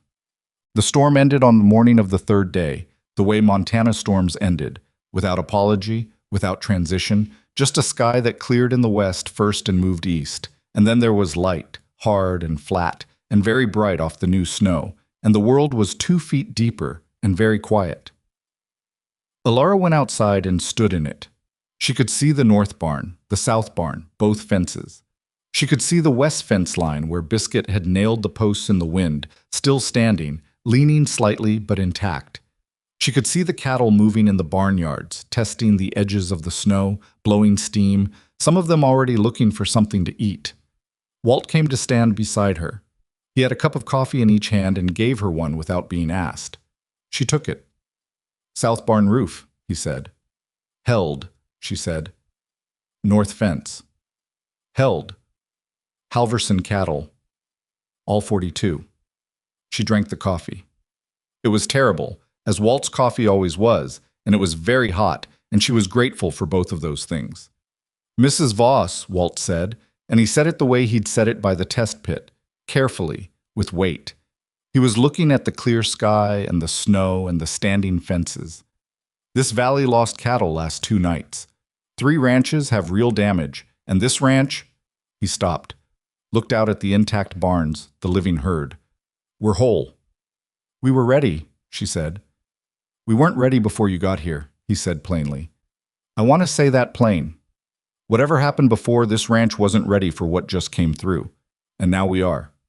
He looked at her. That's yours. She looked back at him. He was not a man who said things like that easily, and she received it the way she received all things, directly, without flinching away from it. It's ours, she said. All of us. Walt nodded. He drank his coffee. They stood in the cold light in the quiet that follows a storm that has spent itself completely, and it was enough, for that moment, to just be standing there with the ranch around them intact and the morning coming clear. She was already thinking about what came next. The Halverson cattle to return. The fence post on the northwest corner that she'd seen leaning in the drift this morning. The winter feed reassessment. The Braddock meeting they'd need to schedule now that Owen had made his own move toward cooperation. And something else. Something she'd been aware of for days. At the edge of her attention, not urgent but present. The way a sound you can't identify stays with you until you locate its source. Judge Pruitt had been quiet through all of this. Too quiet, maybe. She'd heard nothing from town in 3 weeks. No gossip through Mabel Braddock, no word through the supply runs, no indication of what Pruitt made of the news traveling through the county about the water discovery, the Deller extension, the Braddock conversation. A man like Pruitt didn't get quiet when things went well for someone he'd dismissed. He got quiet when he was doing something she hadn't seen yet. She finished her coffee and handed the empty cup back to Walt. I need to go to town, she said, when the road clears. Walt looked at her sideways. Anything in particular? She looked out at the snow-bright valley, the ranches scattered across it, the land that had been thirsty and was now full. Information, she said. The road to Forsyth cleared on the fourth day after the storm, which meant 4 days of Elara watching the snow compact and settle, and the wagon ruts reappear in the main track while she worked through everything else that needed doing and kept the question of Pruitt at the back of her mind where it belonged. Present, monitored, not yet urgent enough to crowd out the immediate work. The immediate work was considerable. Returning the Halverson cattle took most of a morning, with Tom Halverson arriving at the ranch before light with his son, a boy of about 14 who had his father's quiet manner and his mother's eyes, and the three of them moving the animals back south in cold that was sharp but manageable, the kind of cold that reminded you winter was still coming but hadn't fully committed yet. Tom said almost nothing during the work itself, but when they'd finished and his cattle were back on his own land and he was about to ride out, he stopped and looked at Elara for a moment. "My wife sent this," he said, and held out a jar. Something preserved, apple or peach. She couldn't tell through the glass. She said to say thank you wasn't enough, but it was what she had. Elara took the jar. "Tell her it's plenty." Tom nodded. He started to go, then stopped again. "I heard about your water discovery, the formation on the north slope." He said it without looking at her, like a man disclosing something he'd decided to disclose. "I've got a low spot on my east field that's been wet in spring for as long as I can remember. Never thought much about why." She looked at him. "I'd like to see it sometime." "Spring?" he said. "When the ground thaws." He rode out. She stood with the jar in her hands and watched him go. And then she went back to the ranch and put the jar on the kitchen shelf and made a note in her journal. Halverson East Field, wet spring low spot, follow-up March. The map in her head was growing, not just the Voss land, not just the Braddock boundary. The whole county's water table was starting to take shape in her understanding, point by point, conversation by conversation. She hadn't planned it to go this way exactly, but information had its own momentum, and she'd learned early that if you listened to a landscape carefully enough, it eventually told you everything. The road to Forsyth. She went on a Tuesday, with Wren driving because Caleb was occupied with the third water point dig, which had finally resumed now that the ground could be worked again. She'd wanted to go alone, but Caleb had said no to that without making it a debate. Just a flat no. The kind that wasn't about control, but about the simple fact that the roads were still unpredictable, and a woman alone on an unpredictable road in November was a risk he wasn't willing to take. She'd accepted it because it was a reasonable position and because arguing it would have cost more than it was worth. She used the ride to think. What she knew about Pruitt assembled from 3 months of lateral information. He was a man who organized events, selections, land auctions, county disputes, and collected what those events produced, which was influence. Not money directly, or not only money, but the kind of relational currency that a certain type of man accumulated methodically, over years, by being present at the moments when other people needed something decided. He'd been involved in at least 4 land transitions in the county in the last decade, and in 3 of those the land had ended up in the hands of parties with existing relationships to Pruitt. She knew this from the Forsyth Courier archives, which Hector Spann at the dry goods store kept bound and filed in a back room, and which he'd been surprisingly willing to let her sit with for 2 hours the first time she came to town, once she'd shown sufficient interest in his filing system. What she didn't know was what Pruitt wanted from the Voss land specifically, or whether he'd connected the water discovery to his own interests yet. She needed someone in town who talked freely and paid attention. The obvious candidate was Hector Spann, whose usefulness as an information source she'd identified in the first visit and cultivated carefully since. The second candidate was Mabel Braddock, who she had previously classified as a minor irritant and now needed to reclassify as a potential asset, which required adjusting her own attitude about the woman. An adjustment Elara was capable of making. Though it took some effort, Wren pulled the wagon up in front of the dry goods store, and she went in. Hector Spann was behind his counter, organizing something, and he looked up at her with the expression of a man who'd upgraded his internal file on her several times since their first meeting. "Mrs. Voss," he said, "we've been hearing things." "I imagine," she said. She came to the counter and set down the list she'd brought. Legitimate supply needs, cover for the conversation she actually wanted to have. The storm was hard on some operations. "Very hard," he said. He began reading the list, though she could tell he was reading it with less than his full attention. "The Maricott place lost their east barn. You probably heard that." "I heard." "And the Purcell family lost cattle." "I heard that too." She kept her voice even, interested but not hungry. How are they managing? Purcell's talking about selling off the east pasture to cover the loss. There's been interest. He said it carefully, which meant he was about to say something that required care. Judge Pruitt's been making inquiries. There it was. She kept her face still. Into the Purcell land. Into the Purcell land and... He paused, and she could see him deciding how far he was going to go. Hector Span had the instincts of a man who'd lived in a small town for 40 years, which meant he had a finely tuned sense of what information was safe to share and what came back to bite you. There's been questions about the county water rights filing. She looked at him directly. What kind of questions? The kind that get asked at the county clerk's office, he said. About what's been filed and when, and whether there's any existing claim on subsurface resources in the North Range area. The North Range. The Voss land. She put both hands flat on the counter and kept her voice the same level it had been. Pruitt's been to the county clerk. Someone on his behalf, Hector said. I heard it from Alma Deer, who works the clerk's office on Tuesdays. She mentioned it because she thought it was unusual, asking about subsurface water rights specifically. He looked at her steadily. That's a specific kind of question, Mrs. Voss. Yes, she said. It is. She stood there for a moment, looking at the list she'd brought, which had just become much less important than it had been 60 seconds ago. Hector, she said, has Caleb ever filed a subsurface water rights claim on the Voss property? Hector Span adjusted the things on his counter that didn't need adjusting. I don't know what's been filed, he said, which meant he didn't know, not that the answer was yes. She bought her supplies. She left quickly. She found Wren at the wagon and told him she needed 20 minutes and walked to the county clerk's office on the east side of the main street with the particular quality of pace that wasn't running but was close to it. The county clerk's office was a small room attached to the courthouse building, staffed by Alma Deer, a woman in her 60s with the organized efficiency of someone who'd been the institutional memory of this county for decades and knew it. She looked up when Elara came in. Mrs. Voss, she said. Not surprised exactly. More like she'd been waiting for this visit. I need to look at the water rights filings for the North Range properties, Elara said. Specifically, the Voss parcel. Alma pulled out a ledger without being asked. She opened it to a section, turned it around on the desk, and Elara leaned over and read. The Voss property had one water rights filing. It was for surface water, the South Creek, filed 22 years ago by Caleb's father.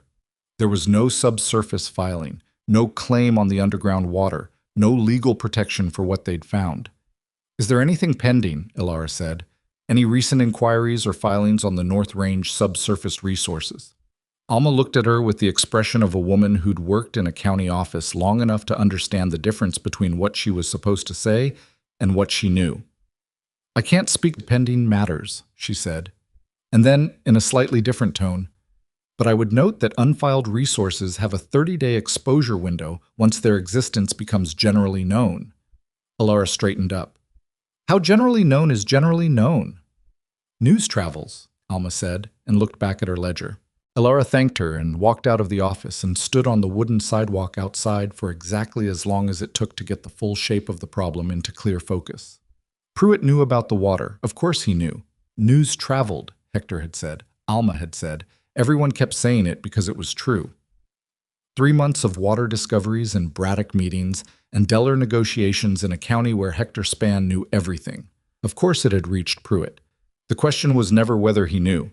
The question was what he was going to do with it. What he was going to do, or try to do, was file a competing subsurface water rights claim on the North Range before the Voss operation could establish their own. She had 30 days.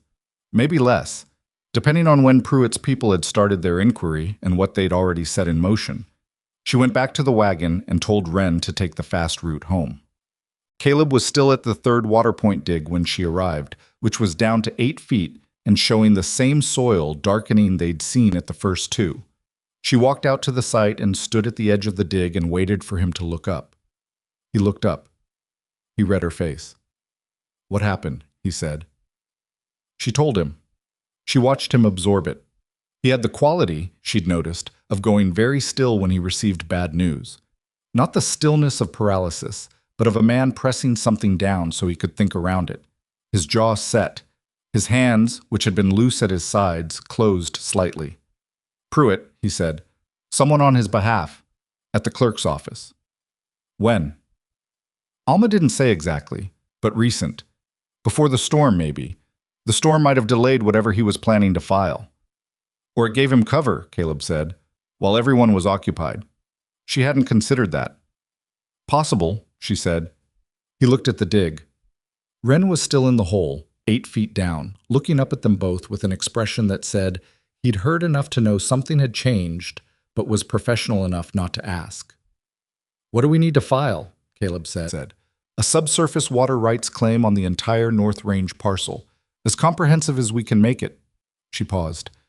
And we need to file it before he does, which means today if we can. The clerk's office closes at 4. She looked at the sun's position. 2.5 hours. Caleb pulled himself out of the dig pit and dusted his hands on his trousers. He was still processing. She could see it in him, the anger and the recalibration happening simultaneously, and doing him credit. Some men in his position would have gone straight to anger and stayed there. I don't have the technical survey documentation with me, he said. The clerk will want survey data to support a subsurface claim. I have my journal, she said. With 3 months of measurements, depth readings, soil analysis, water flow estimates, and the comparison data from the annual ledgers. She met his eyes. It's not a formal survey, but it's documented and dated, and it's more than Pruitt has, because Pruitt hasn't been on this land. He held her gaze. Will it hold? I don't know, she said honestly, but an incomplete filing is better than no filing. He looked at the sky, at the land, at the open pit where the third water point was coming in at 8 feet and not done. He looked at all of it the way a man looks at something he built and is being asked to defend before it's finished. Let's go, he said. They made it to the clerk's office with 40 minutes to spare, which was not comfortable but was enough. Alma Deer processed the filing with the efficient neutrality of a woman who understood exactly what was happening and had been professionally required to stay out of it. She looked at Elara's journal, examined the entries, the dates, the measurements, the rough maps, and then looked at Caleb. This is supporting documentation from a non-certified survey, she said. Yes, Caleb said. A formal survey will need to be completed within 60 days to maintain the claim's validity. Understood, Elara said. We'll have a certified surveyor on the property within the month. Alma looked at her over the tops of her reading spectacles with an expression that wasn't approval exactly, but was something adjacent to it. The expression of a woman who'd spent 40 years in a county office watching men with money and position arrange the landscape to their advantage, and who found the current situation at least interesting in its departure from that pattern. She stamped the filing. Recorded, she said. Elara let out a breath she'd been holding since the dry goods store. They were on the street again when Caleb said, Pruitt's going to know by morning. Yes, she said. He'll look for a way to challenge it. He'll try. She glanced at him. That's why we need the Braddocks, and the Halverson connection, and anyone else who has an interest in the water formation holding up in court, if it comes to that.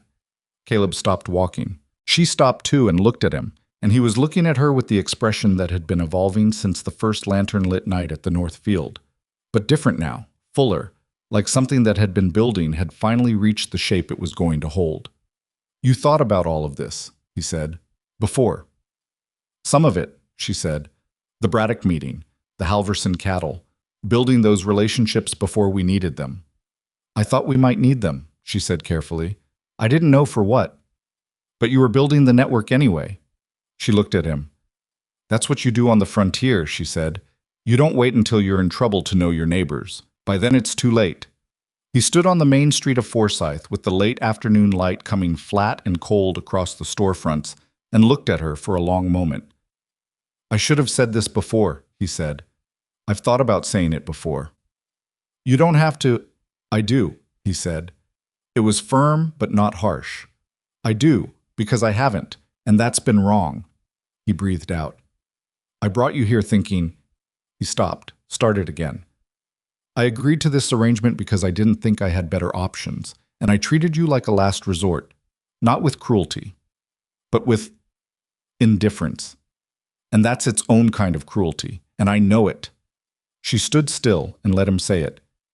You've done more for this ranch in 3 months than I've managed in 2 years, he said, And you've done it while I was half waiting for you to fail, which is something I'm not proud of. He looked at her directly. I'm sorry for that. She looked back at him. The evening was coming in cold and the street was quiet around them, and a man she'd agreed to marry because of a plan that had nothing to do with him was standing in front of her with his face open in a way she hadn't seen it before. She'd prepared for a lot of contingencies. She hadn't fully prepared for this one. You've been fair, she said. Since the first week, when you didn't have to be, you've been fair. That's more than I expected. Fair's a low bar, he said. It is, she agreed, but it's where you start. He held her gaze for another moment, and then the corner of his mouth moved in the way it had before. The almost laugh, the one he thought better of. But this time he didn't think better of it, and it came through, brief and real, and a little uncertain, and it was the most unguarded she'd ever seen him look. They walked back to the wagon in the fading light.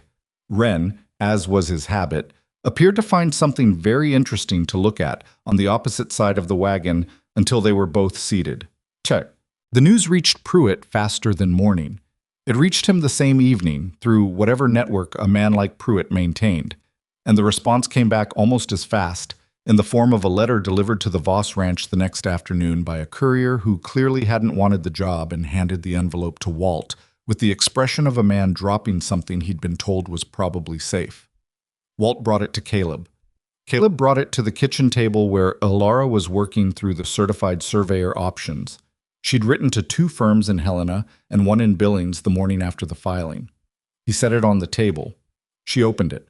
Pruitt's letter was written in the language of legal courtesy, which was the most unpleasant kind because it dressed hostility in the clothes of reasonableness. He wrote that he had been made aware of a recent subsurface water rights filing on the Voss North Range parcel, and that in his capacity as a county official with long-standing interest in equitable resource management in the region, he wished to raise certain questions about the documentation supporting the claim, specifically whether uncertified personal records constituted sufficient legal basis, and whether a competing claim might be warranted on behalf of the broader public interest. Public interest. He'd used that phrase.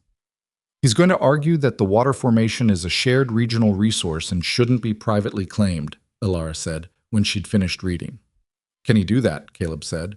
He can try to argue it. Whether it holds is a different question. She set the letter down. But here's the problem. If he argues it's a regional resource, shared between multiple properties, and we argue it's our private resource, the Braddocks lose either way. Either we win and control it, or it gets tied up in a legal dispute that prevents anyone from accessing it. Caleb followed her. She could see him following.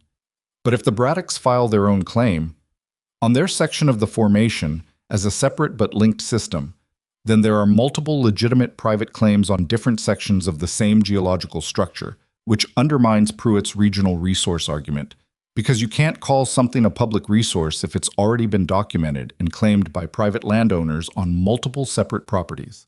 She looked at him. We need Owen Braddock to file in the next 2 weeks.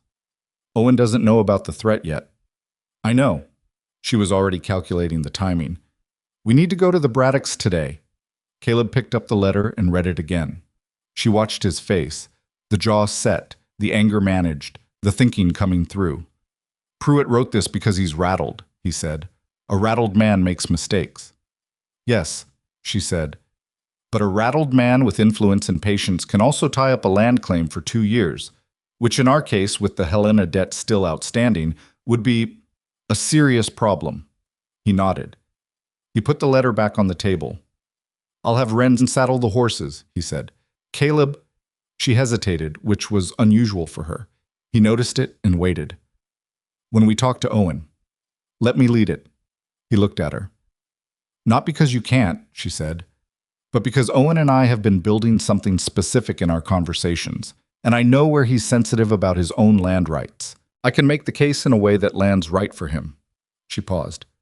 If you lead it, he'll spend half his attention on the rancher relationship between the 2 of you.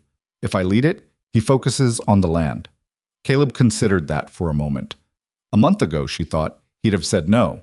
Not because he was wrong to, but because he wouldn't have been able to separate his sense of what he was supposed to control from what was actually useful.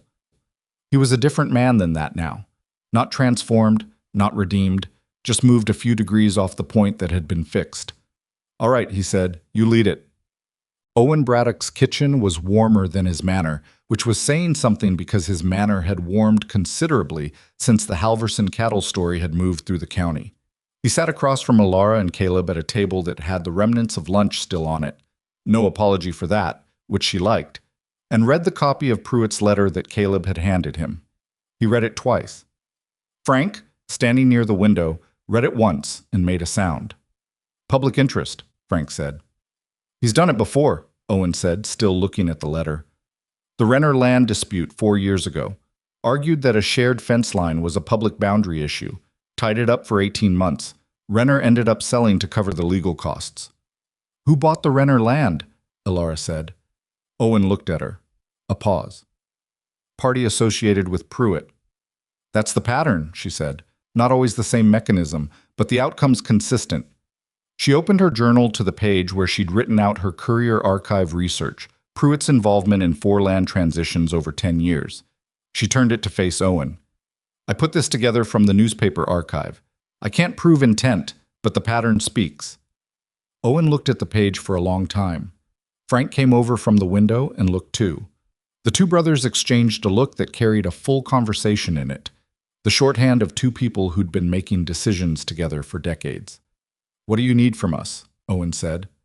A subsurface water rights filing on your section of the formation, she said, within 2 weeks. I can give you the documentation I have on the geological continuity across the boundary. It's enough to support a claim, and we're bringing in a certified surveyor within the month who can formalize both parcels in the same visit. Same surveyor, both properties, Owen said. It makes sense logistically, and it puts both claims in front of the clerk at the same time, with supporting documentation that establishes them as separate but geologically connected systems. She looked at him steadily. It also demonstrates cooperation between landowners, which directly contradicts Pruitt's public resource argument. You can't claim something is a regional commons that needs public management when the relevant landowners have already organized themselves. Frank looked at Caleb. Your wife thought of all this. She did, Caleb said. Simple, flat, not defensive. Frank made the sound again, not the skeptical one from the first meeting, a different one. The one a man makes when he's revised a position he'd been holding without examining closely enough. The Halverson land, Owen said. Tom told me about his Eastfield wet spot. I know, Elara said. If it's connected to the same formation, and I think it might be, he should file too. Owen sat back in his chair. He was thinking through the shape of it, she could tell. Not just the immediate legal move, but the larger arrangement it implied.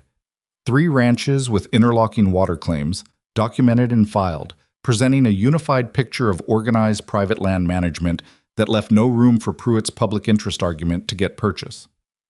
That's not just a water claim, Owen said slowly. That's a coalition. Yes, she said. It is. He looked at her for a long moment, and in that look she could see a decade of careful, isolated frontier survival. The way men like Owen had learned to treat cooperation as a risk and self-sufficiency as the only reliable position. She could see him working to revise that, not all at once, but far enough to be useful. I'll file by end of next week, he said. The surveyor from Helena arrived 12 days after the filing, a compact man named Aldous Reeves who wore a coat that was too light for the Montana cold and compensated by working very fast.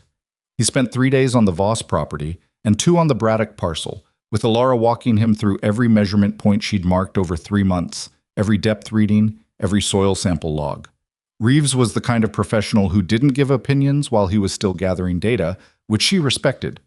He asked precise questions and wrote precise notes, and didn't react to anything she told him until the 3rd day, when they were at the 3rd water point, fully dug now, 19 feet, the best flow rate of the 3.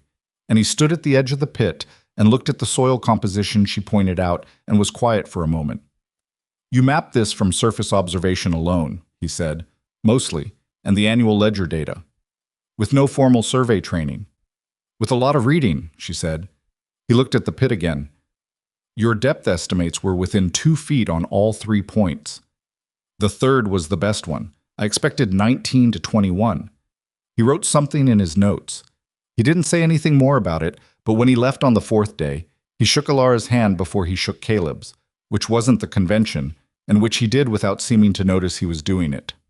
Pruitt's formal challenge came in the third week of November, filed through a Helena attorney who specialized in land disputes, and whose involvement confirmed that Pruitt was treating this as a real fight rather than a bluff. The challenge cited the preliminary nature of the original filing documentation and raised the regional commons argument Elara had anticipated. It also named, specifically, Elara Whitmore Voss as the primary claimant, not Caleb, not the Voss Ranch as an entity. Her name. She read her name in the legal document and felt something she hadn't expected to feel. A complicated, specific, not entirely comfortable recognition. Being named in a legal challenge was not the same as being seen, but it was a version of the same thing. Pruitt's attorney had understood who was driving this operation and had named her accordingly, which was meant to be an intimidation. We see you, and we're coming for you specifically, but landed differently than intended. She showed it to Caleb. He read it. He read his name in the document too, listed second after hers. He set it down. He named you first, he said. Yes. He's trying to make it personal. He's trying to make it look like an overstep, she said. A woman filing water rights claims on behalf of a ranch she's been on 3 months. She paused. Which is exactly what I was expecting. And that's why we have Reeves's certification and Owen's filing and Tom Halverson's documentation and 3 months of dated journal entries that establish the timeline of discovery before Pruitt's inquiry at the clerk's office. She looked at him. He's trying to build a story. We have the facts. Caleb looked at the document for a moment longer. Then he looked at her. I want to go to the Forsyth town meeting next week, he said. The county water management session. She hadn't thought about the town meeting. That's a public forum. Yes. Pruitt will be there. Yes, he said again, and so will Owen Braddock and Tom Halverson and every rancher in the county who lost cattle in the storm and is thinking about water for the coming year. He held her gaze. I want to stand up in that room and explain what you found and what you built and why it matters for this county. Not just for us. She looked at him. Something in her chest shifted in a way she was still learning to name.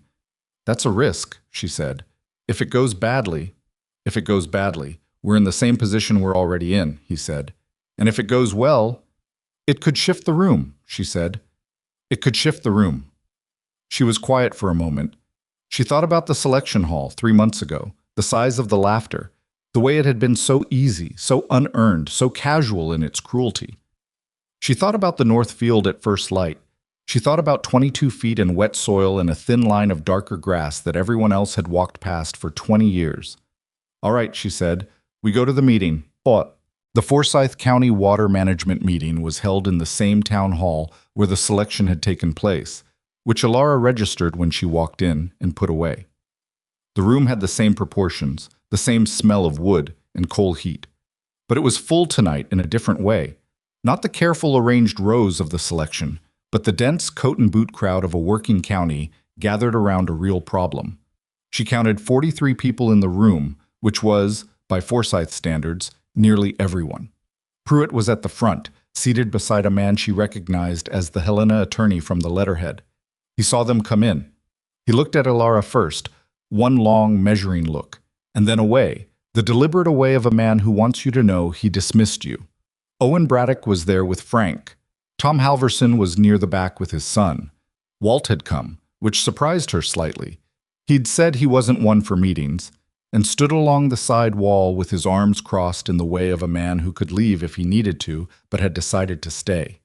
Caleb sat beside her in the third row. He was still, and she could feel the stillness of him, the same quality she'd seen in the barn during the storm. A man who had decided what he was going to do and was waiting for the moment to do it. The meeting was run by the county commissioner, a broad, serious man named Aldridge, who had the manner of someone who'd spent 40 years being the least interesting person in any dispute on purpose, because it made him good at his job.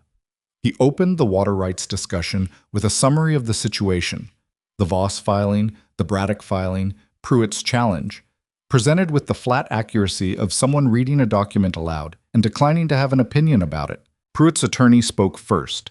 He was practiced and smooth and presented the public commons argument with the kind of professional confidence that came from having made similar arguments successfully before. The underground water formation, he argued, had no established private ownership, had developed over geological time across multiple properties and jurisdictions, and its sudden private claim by a newcomer to the region, he said newcomer 3 times, she counted, raised serious questions about proprietary appropriation of shared regional resources. Newcomer. She wrote it in her journal. She was sitting in the public meeting of a county that had belonged to nobody 3 generations ago, and this man was using the word newcomer as though it were a legal concept. Aldridge asked if there was response from the Voss operation. Caleb stood up. The room shifted, not dramatically, but perceptibly, the way a room shifts when it's been waiting for something and it arrives. He stood with the straight back and the flat manner she knew well, and he spoke clearly and without performance, because Caleb Voss at his best didn't perform. He told the room what had been found and how it had been found. He named Elara by name and described specifically what she'd identified, when she'd identified it, and what documentation existed. He said the word wife without the flatness it had sometimes carried in the early weeks. He said it the way a man says partner, which was what he meant. He talked about the storm. He talked about the Halverson cattle. He talked about the offer to Owen Braddock on the water survey information, which he described as a decision made not from charity, but from the understanding that neighbors who understood the same landscape together were more resilient than neighbors who competed over it. The room was quiet in a way that rooms get quiet when they're listening. Then Owen Braddock stood up. He said fewer words than Caleb, but they were the right words. The simple statement that the formation ran under his land, that he'd filed his own claim, and that the claim had been initiated not in competition with the Voss operation, but in cooperation with it, following an offer of information made freely and without condition by Elara Voss to his family before they had any established alliance. Then Tom Halverson stood up, unexpectedly, without being asked. He said 3 sentences. He said the Voss Ranch had brought his cattle in during the worst storm in 5 years without asking for anything in return. He said he'd known his Eastfield was wet in spring for 20 years and hadn't known why until a conversation with Elara Voss. He said he'd be filing his own documentation in the coming weeks. 3 sentences. He sat back down. The room had a different quality now. Pruitt's attorney was writing notes. Pruitt himself was very still, with the particular stillness of a man reassessing the position he'd come in with. Aldridge asked if there was any further discussion, and there were a few comments from other ranchers. Questions about the surveyor's certification, questions about what shared water management might look like if the formation did extend further across the county.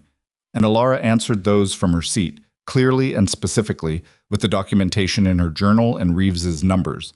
And as she answered, she was aware of the quality of attention in the room, changing in a way she could feel but couldn't have described precisely. She'd felt invisible her whole life. Not in a way that was always painful. Invisibility had its uses, and she'd used them, but as a simple fact about what the world thought she was worth looking at. She knew that feeling the way you know the furniture in a room you've lived in for years. This room was looking at her, not at her body, not at her size, not at the fact of her as a physical thing to be measured and found wanting, at her. At what she'd done and how she'd done it and what it meant for people who were sitting in the same cold county wondering about their water. It was not comfortable. It was also not something she would have traded. Aldridge closed the meeting without ruling on the challenge. That wasn't his domain, he said. It would go through the proper legal channel. But he noted for the record that multiple landowners had presented documented claims with certified supporting evidence, which the commission would take into account. Pruitt left quickly. His attorney did too. She watched them go. Owen came to her afterward, with Frank beside him. "Your husband spoke well," Owen said. "Yes," she said. "He did." Frank looked at her with the expression that had moved through several iterations since the first meeting, finally settling on something that was neither friendly nor unfriendly, but was honest, which was better than either. "I've been wrong about some things," he said. It was clearly costing him something to say it, which made it worth more. "We all have been," she said. Walt found her near the door. He didn't say anything. He just looked at her for a moment with the slow nod that had a different weight tonight than it usually did, and she nodded back and they walked out into the cold together. Caleb was waiting at the wagon.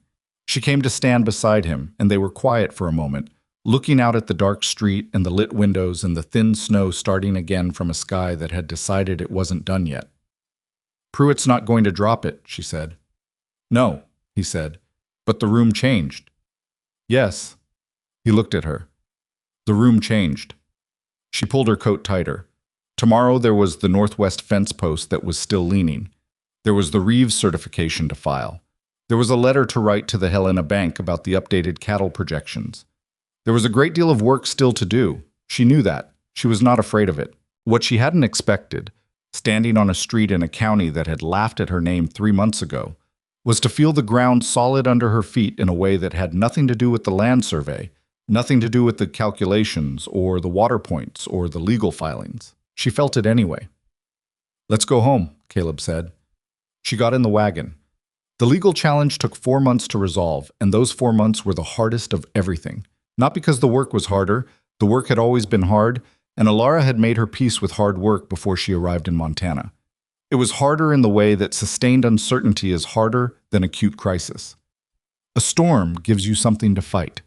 A legal dispute gives you something to wait through, which requires a different kind of endurance, the kind that doesn't have an obvious outlet and tends to eat at you from the inside if you let it. She didn't let it, mostly. There were days in December when she went out to the north field before light. Not because there was something specific to check, but because she needed the cold and the dark, and the fact of the land under her feet to remind herself what this was actually about. Not the legal filing, not Pruitt's attorney and his careful letters, not the county commission's procedural timelines, the land, the water at 22 feet. The cattle in the north barn who were wintering better than they'd wintered in 3 years because the routing was right, and the water was consistent and the feed had held. She'd put her hands in this soil. She'd read it and mapped it and understood it in a way that couldn't be unfiled or undone, regardless of what any court decided. That was hers, and it was real, and on the hard days she held on to it. Caleb held on to her, in his way, which was not a demonstrative way, not a man who says the right things way, but the way of a person who shows up consistently and without drama and lets that speak. He was in the kitchen when she came in from the morning field. He was at the table after dinner when she spread the papers out. He answered the attorney's letters the same day they arrived and handed her copies without being asked, because somewhere in the previous months he'd stopped treating the business of the ranch as something separate from her and started treating it as something they both held. It was not a romance, or not what people meant when they used that word, not the swept away, unthinking, complete surrender kind. It was something quieter and more durable, the kind that builds in the doing of things together, in the accumulation of hard mornings and practical decisions and moments of being honest with someone when it would have been easier not to be. She hadn't expected to want it. She hadn't come here for it. She was glad to have it anyway. The commission's preliminary ruling came in the second week of January, on a morning so cold the ink on the envelope was slightly stiff when Walt brought it in from the postwriter. Caleb read it first. She watched his face. He had a way of reading difficult documents that she'd learned to interpret, the set of the jaw, the slight drawing together of his brows, the pause before the exhale. She waded through all of it. He handed it to her. The ruling was preliminary and partial, which was the commission's way of not deciding anything fully while appearing to move forward. It acknowledged the documented discovery timeline established by the Voss filing, acknowledged the Braddock and Halverson supplementary filings, and noted the certified survey as establishing legitimate claim basis. It also declined, at this stage, to dismiss Pruitt's public commons challenge, citing the need for further legal examination of subsurface rights precedent in the territory, which meant, "You're probably right, but we're not going to say so yet." She read it twice, then she put it on the table. "He's buying time," she said. "Or the commission is being careful," Caleb said. "The commission is being careful because Pruitt has influence with 2 of the 3 commissioners, and they're waiting to see which way the wind blows." She'd learned this from Hector Spann, who had been an increasingly useful source as the months had progressed, and who seemed to have made a decision somewhere around November to be less carefully neutral and more openly informative, possibly because the county's collective opinion of the situation had shifted enough that being on the right side of it no longer required the same caution. "But the ruling doesn't dismiss our claim. That's what matters. The attorney says we're in a strong position," Caleb said. "The attorney is being paid to say we're in a strong position." She looked at him. "We're in a defensible position. That's what we actually are." He almost smiled. "You never make it easy." "I make it accurate," she said. "Easy isn't always useful." He did smile then. The full version, the one that came out more often now, that had lost the quality of something being thought better of. What do we do now? We wait, she said, and we build. What building looked like, in practice, was the spring calving season. She'd projected the numbers in October, revised them in December, and the actual numbers came in within 4% of her December estimate, which was close enough to be satisfying and far enough off to remind her that land always has the final word. The North pasture cattle were heavier than the previous spring average by 11 pounds per head, which didn't sound like much until you multiplied it across the herd and converted it to market value and compared it to the previous 2 years' ledger numbers. Then it sounded like a lot. Deller rode up from Billings in late March with the first option arrangement they'd agreed to, and he came differently this time. Not with 2 men in a hired wagon, not with the compressed posture of a creditor expecting a fight. He came alone, on his own horse, and he and Caleb spent an afternoon going through the cattle with Walt. And Elara stayed out of it because she'd read the room correctly and understood that Deller needed to do this transaction with the man he'd originally done business with, and that her absence was the right thing even if her presence had been necessary before. Caleb came in from the barn late afternoon and put the signed agreement on the kitchen table. The outstanding Billings debt was cleared. First payment to the Helena Bank to follow from the spring sale proceeds. She looked at the paper and then looked at him. "We're not done," she said. "Helena's still outstanding." "I know. And the East Pasture rehabilitation hasn't started." "I know that too. And the Northwest fence needs Elara." He said it with the particular quality it had developed over months, a combination of patience and firmness that meant I know all of these things, and so do you, and for 30 seconds can we acknowledge what just happened? She stopped. "The Billings debt is cleared," he said. "That's something." "It is," she said. "It's something." He sat down across from her. "Reeves sent a letter. The certification is complete on both parcels. Owen got his copy yesterday." She nodded. She'd known it was coming. "The attorney thinks the commission will rule by May," he said. "The full ruling. Once Reeves's certification is officially on record, Pruitt's Commons argument loses its primary legal leg." She looked at the Deller agreement on the table. Outside, the spring had come in the slow way it came in Montana, grudgingly, with setbacks. A late frost in the second week of March that had worried her for 3 days before it relented. The ground now was the soft, working ground of real spring, the kind that made her want to be out in it, hands in the soil, reading what the season had to say. "I want to go look at the Halverson East Field this week," she said. "Tom's expecting me." "I'll come," Caleb said. She looked at him. "If you'll have me," he said. "I've been watching you work this land for 6 months, and I'm still learning half of what you're looking at." She held his gaze for a moment. "You're already reading the cattle movement better than Walt thinks you are," she said. "I've noticed." He looked slightly surprised by that, which told her he hadn't known she'd noticed. "Walt's been showing me things." "I know, he told me." A pause. "Walt told you." "Walt tells me a lot of things," she said. "He started doing it around December. I think he decided it was efficient." Something crossed Caleb's face that was complicated and fond and a little rueful. The face of a man discovering that the 2 people he relied on most had been in ongoing communication without him. "About me," he said. "About the ranch," she said. "You come up sometimes." He shook his head, and this time the laugh came all the way through, real and unguarded, the kind that changed his whole face. She'd been collecting those moments without meaning to, storing them the way she stored useful data, quietly, without making a production of it. "Halverson's Field," he said, when he'd recovered. "Thursday." "Thursday," she said. "Check." The Halverson East Field was everything she'd hoped and slightly more complicated, which was the usual state of things she'd hoped for. The wet low spot Tom had mentioned ran further than she'd estimated from his description, close to 80 feet along the east boundary. With the particular soil signature, she knew now the way she knew her own handwriting. The water table was deeper here than on the Voss parcel, probably 35 to 40 feet, but the concentration pattern suggested a strong flow that would sustain a tap. She walked the line with Tom while Caleb talked to Tom's son about the calving season, and she could see in Tom's face the thing she'd seen in Owen Braddock's face at the water discussion. A man revising his understanding of something he'd lived next to for years without understanding. 20 years I've been watching that field go wet in spring, Tom said. I thought it was just bad drainage. The slope channels everything to this point, she said. It's been collecting for you. You just needed to know how to reach it. He was quiet, looking at the ground. He was a man who expressed things sideways, she'd noticed. He said practical things and let the emotional content exist in the pauses around them.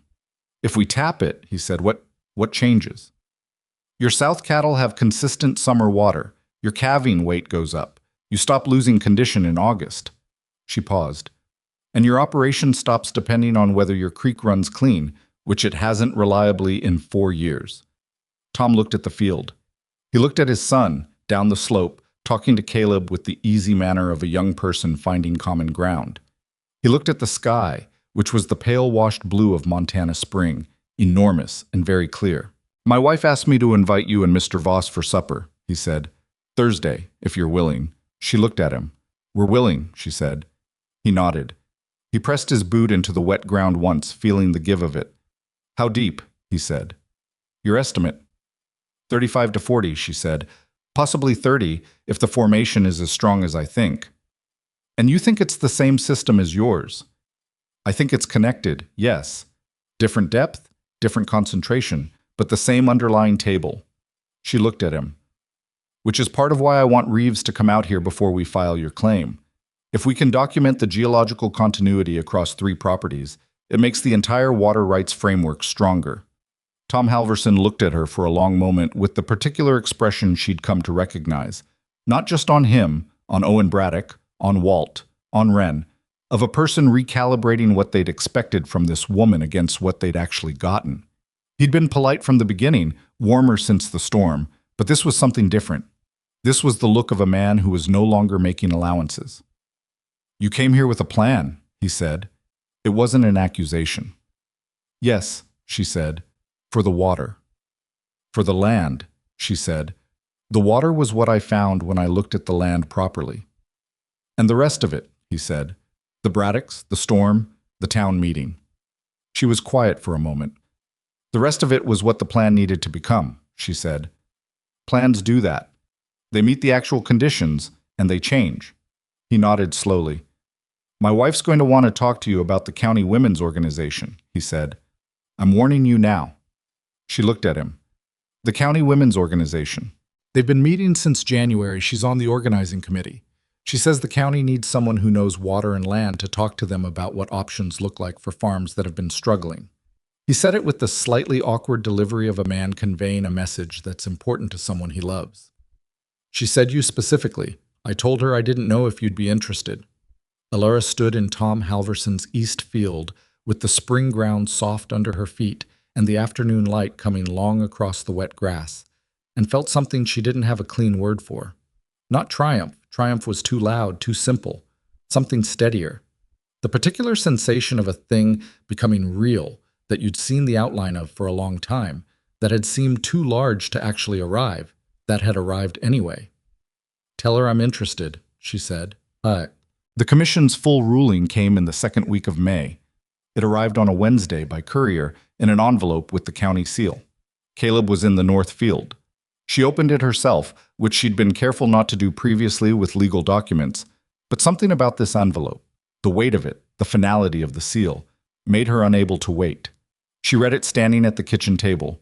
The ruling found in favor of the Voss subsurface water rights claim, citing the documented discovery timeline, the certified survey, and the preliminary cooperation agreements between the Voss, Braddock, and Halverson operations as establishing a coherent and legally grounded private resource framework that superseded the public commons argument. Pruitt's challenge was dismissed. The county commission noted that the water management agreements voluntarily established between the 3 operations represented a model of cooperative private resource management that required no further public intervention. A model. They'd called it a model. She set the ruling down on the table. She sat down, which she rarely did in the middle of the day. She sat there with her hands flat on the table and the document in front of her and the kitchen around her. The shelf with Tom Halverson's wife's jar of preserves, the hook where Caleb hung his coat, the window that looked out toward the north field, and let the size of it arrive slowly, the way large things have to arrive, piece by piece, because all at once is too much. She had been sitting there for about 10 minutes when Caleb came in. He saw her face. He came to the table. He picked up the ruling and read it standing, which took considerably less time than she had because he was looking for the operative word and found it quickly. He put it down. He sat down across from her. He looked at her. She looked back at him. "We won," he said. "We won," she said. It sat there between them, those two words, with everything they contained, the months of measurements and legal filings and storm nights and town meetings and small difficult conversations, and the accumulated weight of all the work that had gone into being able to say them. "I want to tell Walt," she said. "He'll have heard the courier arrive," Caleb said. "He's probably outside waiting." She laughed at that, a real, full, surprised laugh, because it was so exactly right that it was funny, and Caleb laughed too, and the kitchen held the sound of both of them for a moment in a way she knew, without analyzing it, that she would remember. They went outside together. Walt was, in fact, standing near the barn in a position of studied casualness that fooled neither of them. He looked up when they came out. He read their faces. He made the nod. The slow, weighted nod that meant more than it looked like. "Good," he said. It was enough. Pruitt's response to the ruling was not to disappear. Men like Pruitt didn't disappear. They reconfigured. But the reconfiguration took a form she hadn't predicted, which was a letter. Not a legal letter, not through the attorney. A personal letter, addressed to Caleb, written in a hand that was more careful than the official communications. The handwriting of a man who knew his position had changed and was composing himself around the new shape of it. He congratulated Caleb on the ruling. He expressed his hope that the water management arrangements between the valley operations would prove beneficial to the region. He said nothing about Elara. She read it when Caleb showed it to her, and felt the particular sensation of recognizing an evasion. "He's writing to you," she said. "Yes," Caleb said. "Not to the operation. Not to both of us." "No." She handed the letter back. She thought about it for a day. Let it sit in the part of her mind where she kept things that needed perspective before she touched them. And then she made a decision. She went to Forsyth. She went on a Friday, alone this time, because the roads were good and she'd established enough presence in this town that the risks were different than they'd been in October. She went to the dry goods store first, briefly, to maintain the pattern of their interactions, and then she walked to Pruitt's office, which was above the land registry on the east side of Main Street. The door was open. He was at his desk.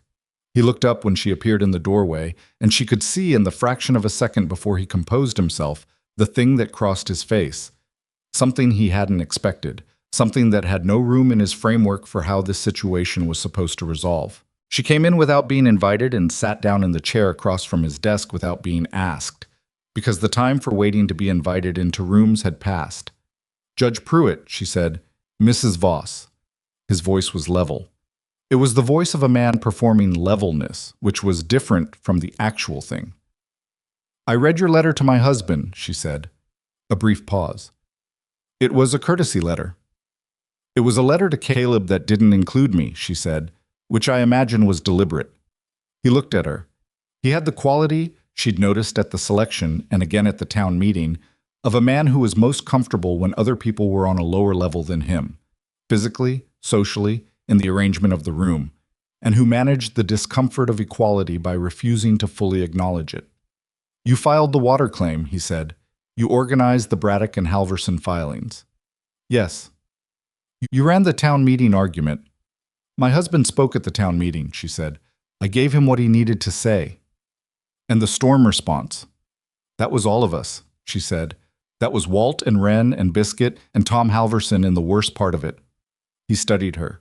He was working through something. She could see it in him, the particular internal renegotiation of a man who had organized the world around a set of assumptions and is confronted with evidence that requires updating them. "You came here with a plan," he said. It was the same thing Tom Halverson had said, with a different weight. "Yes," she said. "For the water." "For the land," she said. Same answer. "The water was what I found." He was quiet for a moment. Outside his window, the main street of Forsyth went about its business, horses and wagons and people moving between buildings with the purposeful efficiency of a frontier town that had things to do. "Why are you here?" he said finally. Not hostile, genuinely asking. She considered the question. "Because you wrote a letter that erased me from the thing I built," she said, "and I wanted you to have to look at me while you knew that I knew that." He held her gaze. Whatever she'd expected his face to do, what it did surprised her slightly. Something that wasn't quite shame, but was in the same family moved through it. Not deep or transformative, not the conversion of a villain in the last act of something theatrical. Just the small, specific discomfort of a person caught in a smallness they thought had passed unnoticed. "The selection," he said. "Yes," she said. "I was—" He stopped. Started differently. "That was not my finest moment." "No," she said, "it wasn't. I don't suppose an apology—" "I didn't come here for an apology," she said. "I came here to be seen. Those are different things." She stood up. "An apology is for the person who gives it. Being seen is for the person who was looked past." She left his office. She walked down the stairs to the street and stood in the May light for a moment. She was not naive enough to think Pruitt was changed. She'd had enough experience of the world to know that men like Pruitt changed incrementally at best, and usually only when not changing cost them more than changing did. He would reconfigure around her the way he reconfigured around everything, carefully, with attention to his own advantage. But he would see her now. In every room they shared, every county meeting, every document that crossed his desk with the Voss name on it, he would see her. That was not nothing. On the frontier, being seen was not nothing. She walked back to the wagon. Well, summer came in properly by June, the kind of Montana summer that made you understand why people had come here in the first place. Enormous and golden and harsh in the way of beautiful things that don't apologize for it. The Voss Ranch was not transformed. She wanted to be clear about that in her own accounting of things, because transformation was too clean a word for what had happened. The east pasture was still in the first phase of rehabilitation. The northwest fence still needed 2 sections replaced before fall. The Helena Bank debt was not cleared, reduced significantly, on a payment schedule that Caleb had renegotiated in April, but not cleared. And there were still mornings when she made mistakes. When she estimated wrong. When she looked at a soil sample and drew the wrong conclusion and had to revise it 2 days later when the evidence contradicted her, which was its own particular brand of uncomfortable because she was not a person who enjoyed being wrong, which was not the same as being unable to bear it. She was able to bear it. She'd learned to say I was wrong about that the way she said everything else, directly, without ornament, moving quickly to what came next. It was a skill. She hadn't always had it. The Halverson Eastfield tap came in at 31 feet, which was toward the top of her estimate, and Tom Halverson spent a long moment just looking at the water coming up before he said anything, and what he said was quiet and directed at no one in particular, and she gave it its space. His wife, her name was Clara, which Elara had known since November but hadn't used until the supper in May, when it had stopped feeling presumptuous, organized the first county women's water and land knowledge meeting in the second week of June. 8 women came. 3 of them had farms of their own, widowed or unmarried, making decisions about land and water and livestock with no formal resource and not enough information. 2 of them had husbands who'd brought them along because the men had heard about the meeting and thought it might be useful and were right. Elara spoke for 2 hours.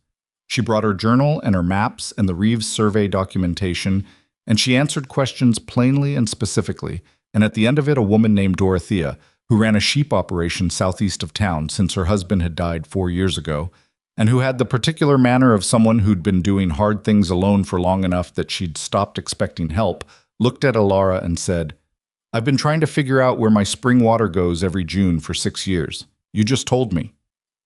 6 years. 1 conversation. Elara drove home that evening with the feeling she sometimes got after the really useful conversations, a kind of bright tiredness, the specific exhaustion of having given something that cost you something and knowing it was worth it. It was on a Friday evening in late July that Caleb said the thing he'd been building toward for months without her quite being aware that he'd been building toward it. They were in the main room after dinner, which had become their pattern. The table cleared, her journal open, his tallies beside it, the lamp making the room smaller and warmer than it was in the day. It was a comfortable pattern. She'd started to need it the way she needed coffee in the morning and the cold of the field at first light, as one of the things that made the day cohere. He said, I want to talk about the partnership arrangement. She looked up from the journal. The ranch, he said.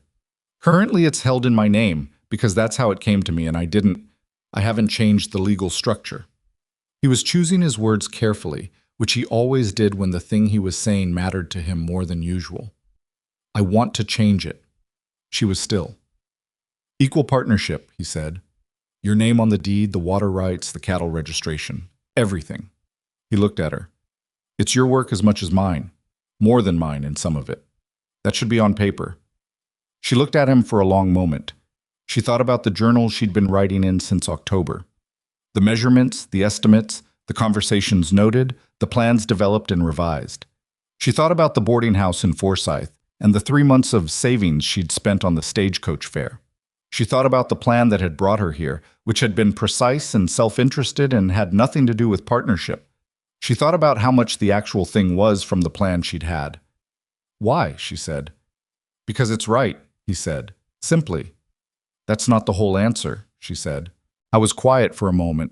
He looked at his hands on the table, the working hands of a man who'd spent his life on land, the particular calluses and small scars of it. When I agreed to the selection, he said, I was looking for someone who wouldn't need things from me. I thought that was a reasonable thing to want. Someone who'd manage the house and stay out of the business and not require me to be anything other than what I already was. He looked up at her. I was wrong about almost everything I thought I was looking for. You were wrong about what you needed, she said. Yes. He held her gaze. You need someone who sees you, not around you, not past you, at you. He said it the way he said the things that cost him, plainly, without hedging, because he'd decided to say it, and Caleb Voss didn't hedge the things he'd decided. I haven't always done that. I started doing it better. I want to keep doing it better. She looked at him. She'd made a plan 6 months ago that was practical and self-contained and asked nothing of anyone except access to a piece of land. The plan had worked. The land was secured, the water was real, the debt was on its way down.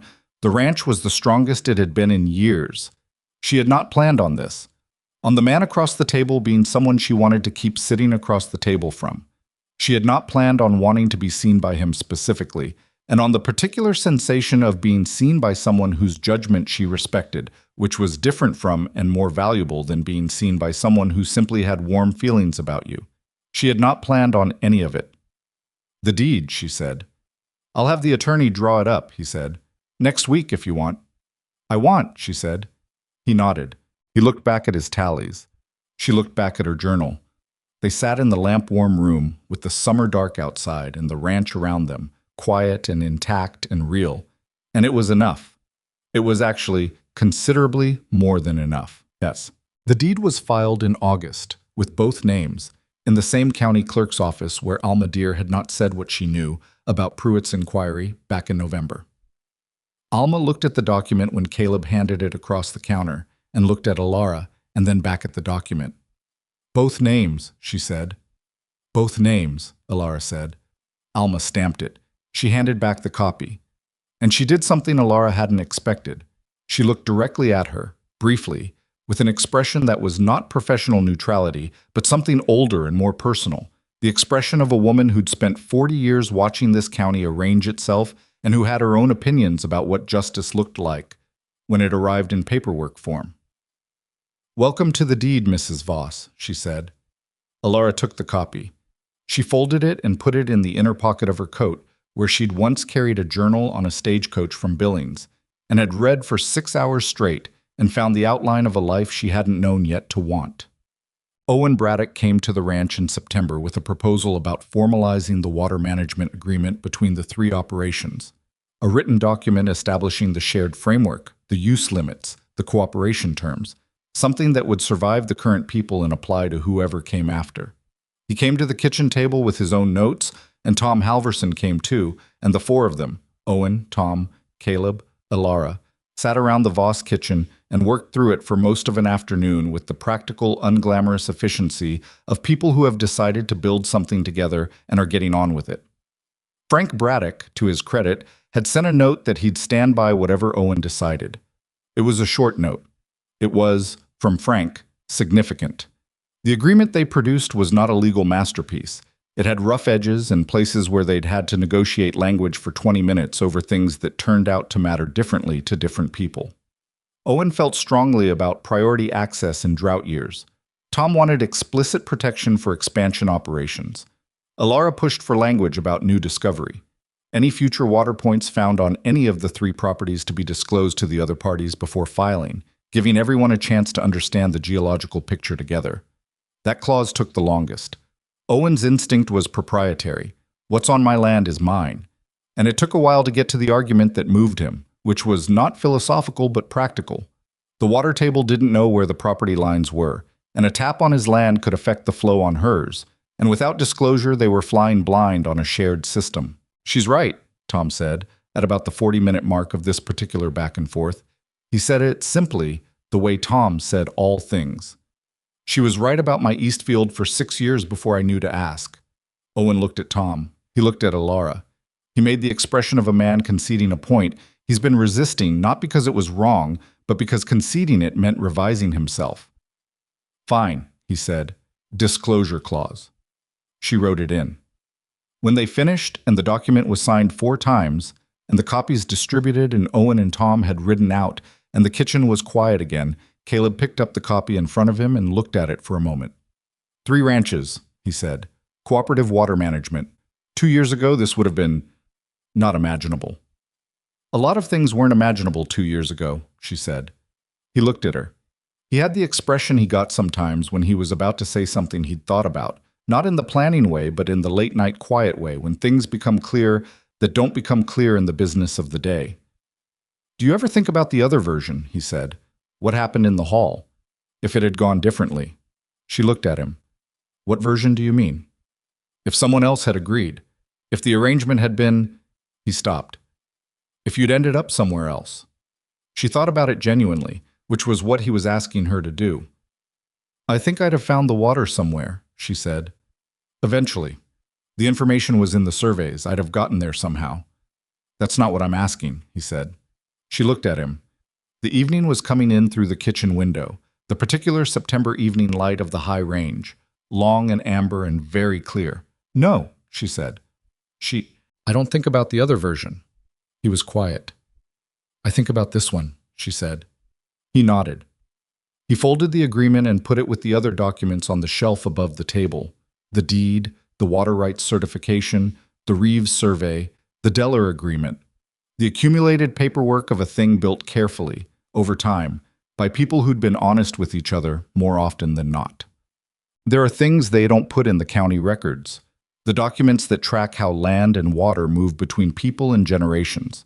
They don't record what it costs to stand in a room while people laugh at you and to hold yourself still and say yes anyway, not from defeat, but from knowledge that they don't have access to. They don't record the decision to press your palm into cold soil before dawn and trust what you feel there even when no one else has thought to check. They don't record what it is to be dismissed, casually, publicly, in front of everyone, and to use the dismissal as cover for the work, because people who don't take you seriously stop watching you carefully, and people who stop watching you carefully give you room. Elara had used every inch of that room. She wasn't sure it was admirable exactly. It was just what she'd done with what she had, which was the only thing any person can do. What she knew, sitting in the kitchen of a ranch that had both her names on the deed now, was this. The people who had laughed in that hall had not been wrong about what they saw. They had been wrong about what it meant. They saw a woman who was large and plain, and not the kind of woman the room was designed to prefer. They were correct about all of those things as facts. What they were wrong about was the conclusion, that those facts determined what she was worth, what she could do, what the land in front of her could become.